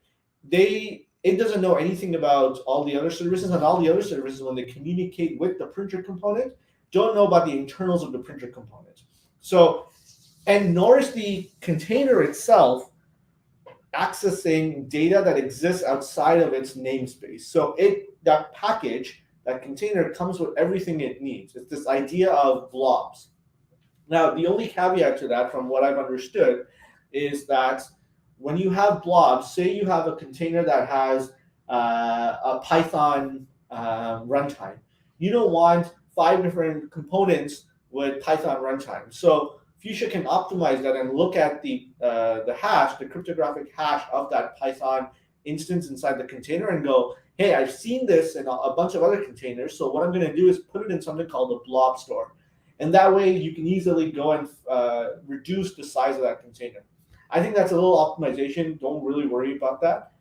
And then the other thing is containers run in their own namespaces. Being a container is a very lonely thing in Fuchsia. You don't know anything about the world. You don't even know, how many other apps are on the system. Unless there's like another service somehow exposing that and keeping track of that, the containers are all very isolated. So that brings up a very interesting feature. Because everything is isolated and is only communicating through these protocols called FIDL, F-I-D-L, then it's updatable in a very hot swappable way. For example, imagine I have on a Mac, I have a graphic driver, right? If I want to update that driver might be hooked into so many different things, and all these services are probably reading that driver and kind of using undocumented stuff. All sorts of other things could be happening. It has dependencies all over the system. When I update it, I have to restart my machine because it needs to do a bunch of stuff.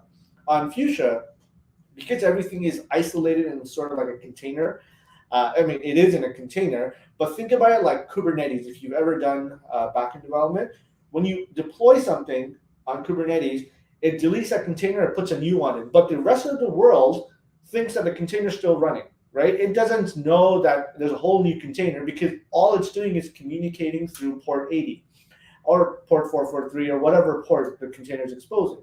So the same way, a component on Fuchsia can be updatable. So it's just, you can actually do hot reload on driver development. You can do hot reload on any sort of apps. and they all use this thing called a package server. Now, a package server, when you're doing development, is running locally. In production, when you say you deploy a device running with Fuchsia, that package server can be running on, like, say, package.google.com or package.samsung.com or whatever, right? And so what's neat about that is, as you're using the app, the background system apps can update without having to reboot, without having to delete your data, all that stuff, because they can update very easily, like in a hot swap way. If you go on YouTube and search up Rubber Duck Engineering Fuchsia, there's a great talk, which I was very inspired by, and that's why I did this entire presentation. There's a great podcast episode where they build a Fuchsia app, and they're using a local package server, which always pings that package server for new updates. And you're able to see how quickly you can actually change system components in Fuchsia, which is just crazy. And so the idea of making it all these things containers has this really nice side effect, feature property, basically, that you can update these and keep them secure at all times. And so this is something straight from the Fuchsia docs. We are designing the system so that Fuchsia products can receive system updates without having to modify or recompile drivers. Drivers, system services, and end-user applications would be updatable independently through the same mechanism, reducing the maintenance burden. Device owners could receive Fuchsia updates without having to update their drivers.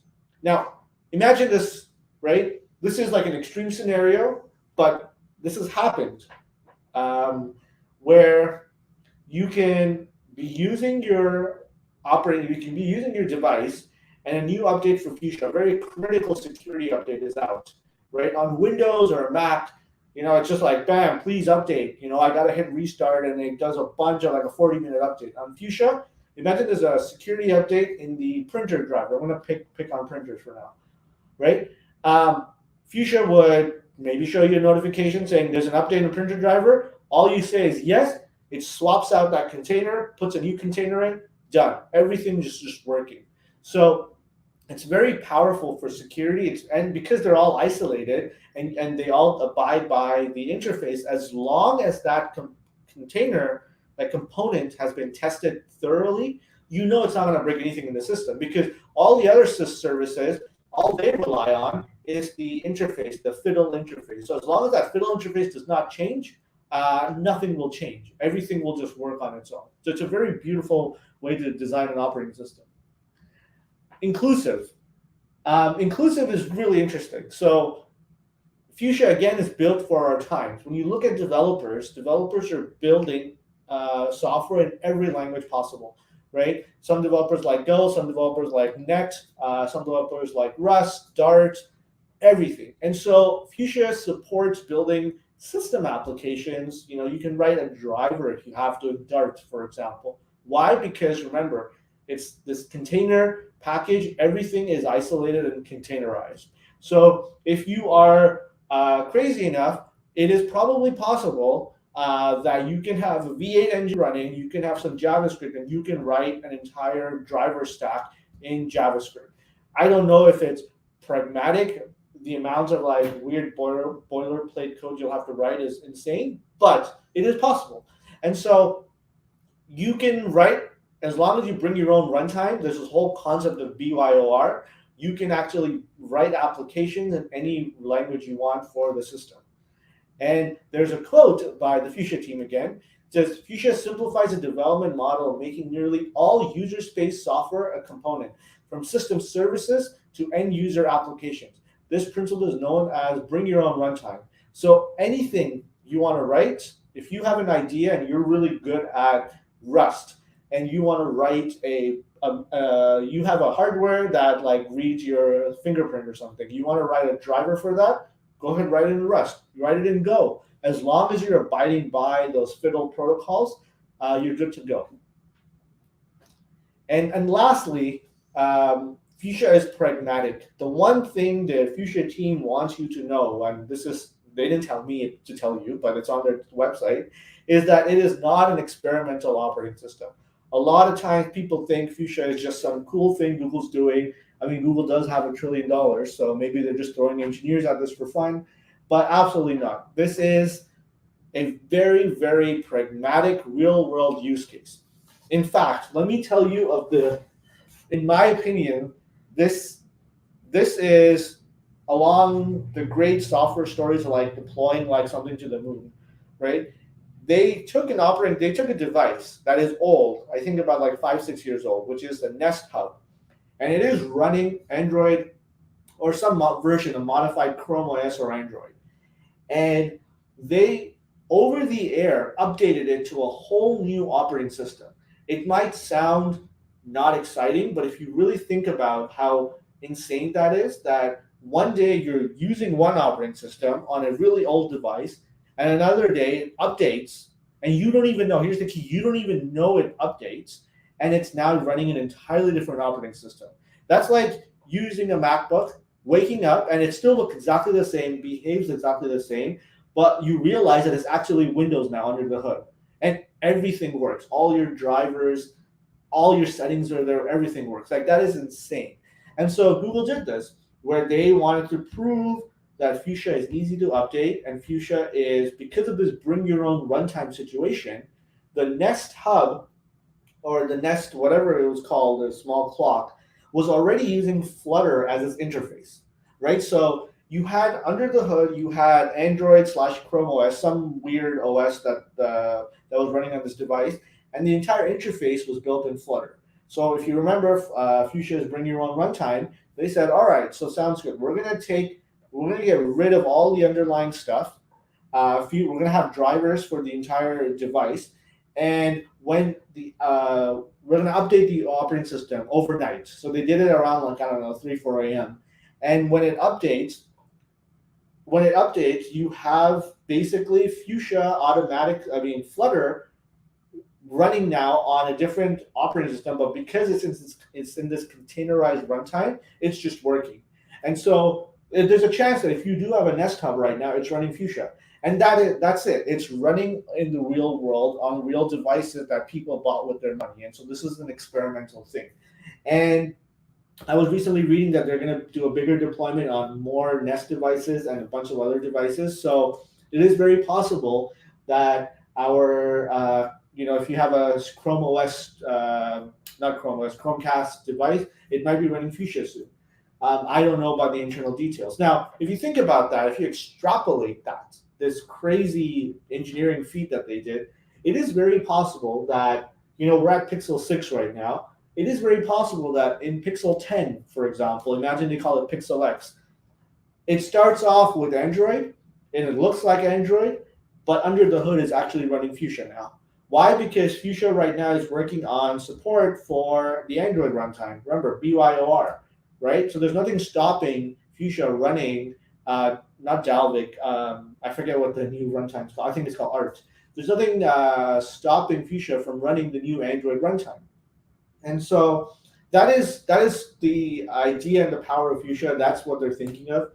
I recommend everyone checking out Dahlia OS. Dahlia OS has taken Fuchsia and added a kind of blended Fuchsia along with some Linux, their own code, and added a nice Flutter interface on top. It's by no means a representation of Fuchsia. It's just really cool to see that Fuchsia is so easy that you can have a third party that's not affiliated with Google take the Fuchsia code base and start adding their own stuff on top and build an entire desktop environment that seems more or less kind of, it's not a toy, but it's not you can't run like, Crisis on it or something. So that's what Dahlia OS is. So here's another quote by the Fuchsia team. Fuchsia makes heavy use of asynchronous communication, which reduces latency by letting the sender proceed without waiting for the receiver. This is important for delivering software that can come and go on the device as needed to account for network latency. They're really thinking about the modern world and all the principles that we've seen, all the use cases that users use their devices now. That's what Fuchsia is being designed for. At a high level, this is how the Fuchsia stack looks. Everything here is updatable as a component, probably aside from like Zircon or System Core. I'm assuming you just can't replace the kernel in real time. Just doesn't make sense. But if you look at everything here, you have your runners, you have your file systems, product drivers. It's just a really nice chart. If you go look at the Fuchsia docs, you'll see maybe this has been updated already. The documentation is evolving. This presentation was done like 2 months ago, so I'm sure there's more new stuff there. Some stuff might be outdated, so do check out fuchsia.dev. If you want to install Fuchsia, you can read the steps on the website, but if you have Linux, you can install Dahlia OS/fimage. Fimage is actually just taking the Fuchsia emulator and packaging it up. So it's not any Dahlia OS specific stuff. It's just the Fuchsia environment packaged up as an emulator. So check that out. It only works on Ubuntu OS. And I couldn't get it to work on Parallels on Mac. I have no idea what's wrong with it. It needs some KVM that Parallels didn't support. Or you can download and configure Fuchsia and run it on your Mac. Remember, it's an entire operating system. It takes a while, and I don't think it'll work on M1. I'm not sure, but if you have an Intel powerful MacBook or Windows, I think you should work on Windows, but on either Linux or Mac, you can install it, get it built, and it will run an emulator. There's nothing exciting about an emulator. It's just like a command line prompt. And sometimes there's a couple of apps there, depending on the type of emulator you build, but you'll be able to start playing around with Fuchsia. Now, I want to show you, before we get to my final quote, I want to show you the code for Fuchsia. And we'll look at some runners. So here's the Fuchsia code base, entire code base here. I'm going to blow this up. So in examples, what you'll find is a bunch of examples for apps. And what will excite the language developers here is, look, you have Dart. You can write Fuchsia apps in Dart and Flutter. You can write it in C++. You can write a command line app in Dart. You can write something in Rust. So let's look at the Rust code, right? There's that Rust code that does hello world. Fantastic. Whoops. Let's look at Dart. It's the same code doing hello world. Let's look at C++. Same code, doing hello world, but in a different language. And so it's really cool seeing that it's a very polyglot language system. You can throw whatever language on there, and it will work as long as you have the runner associated with it. And so that's the examples folder. There's a lot of other folders here. Like if you're into operating systems, you're going to enjoy this a lot. Here's where the kernel is. You can look at all the code for the kernel and how it's built and everything. I mean, this would take hours for us to go through, but I just wanted to give you guys a snippet of how it looks when you clone your application. So with that, I want to end this presentation off saying we haven't succeeded in answering all our problems. The answers we have found only serve to raise a whole set of new questions. In some ways, we feel we're as confused as ever, but we believe we're as confused on a higher level and about more important things. So with that, I urge you to check out fuchsia.dev, play around with it, see if it's good for your use case. And you can add me on Twitter or LinkedIn. Thank you. Thank you, Faisal. That was very insightful. I definitely learned a lot about Fuchsia, which I'm still having a hard time pronouncing it. I know. I can never type it. I always get it wrong, and then I have to change. I'm sure they're going to change the name if it becomes like a consumer thing, but definitely.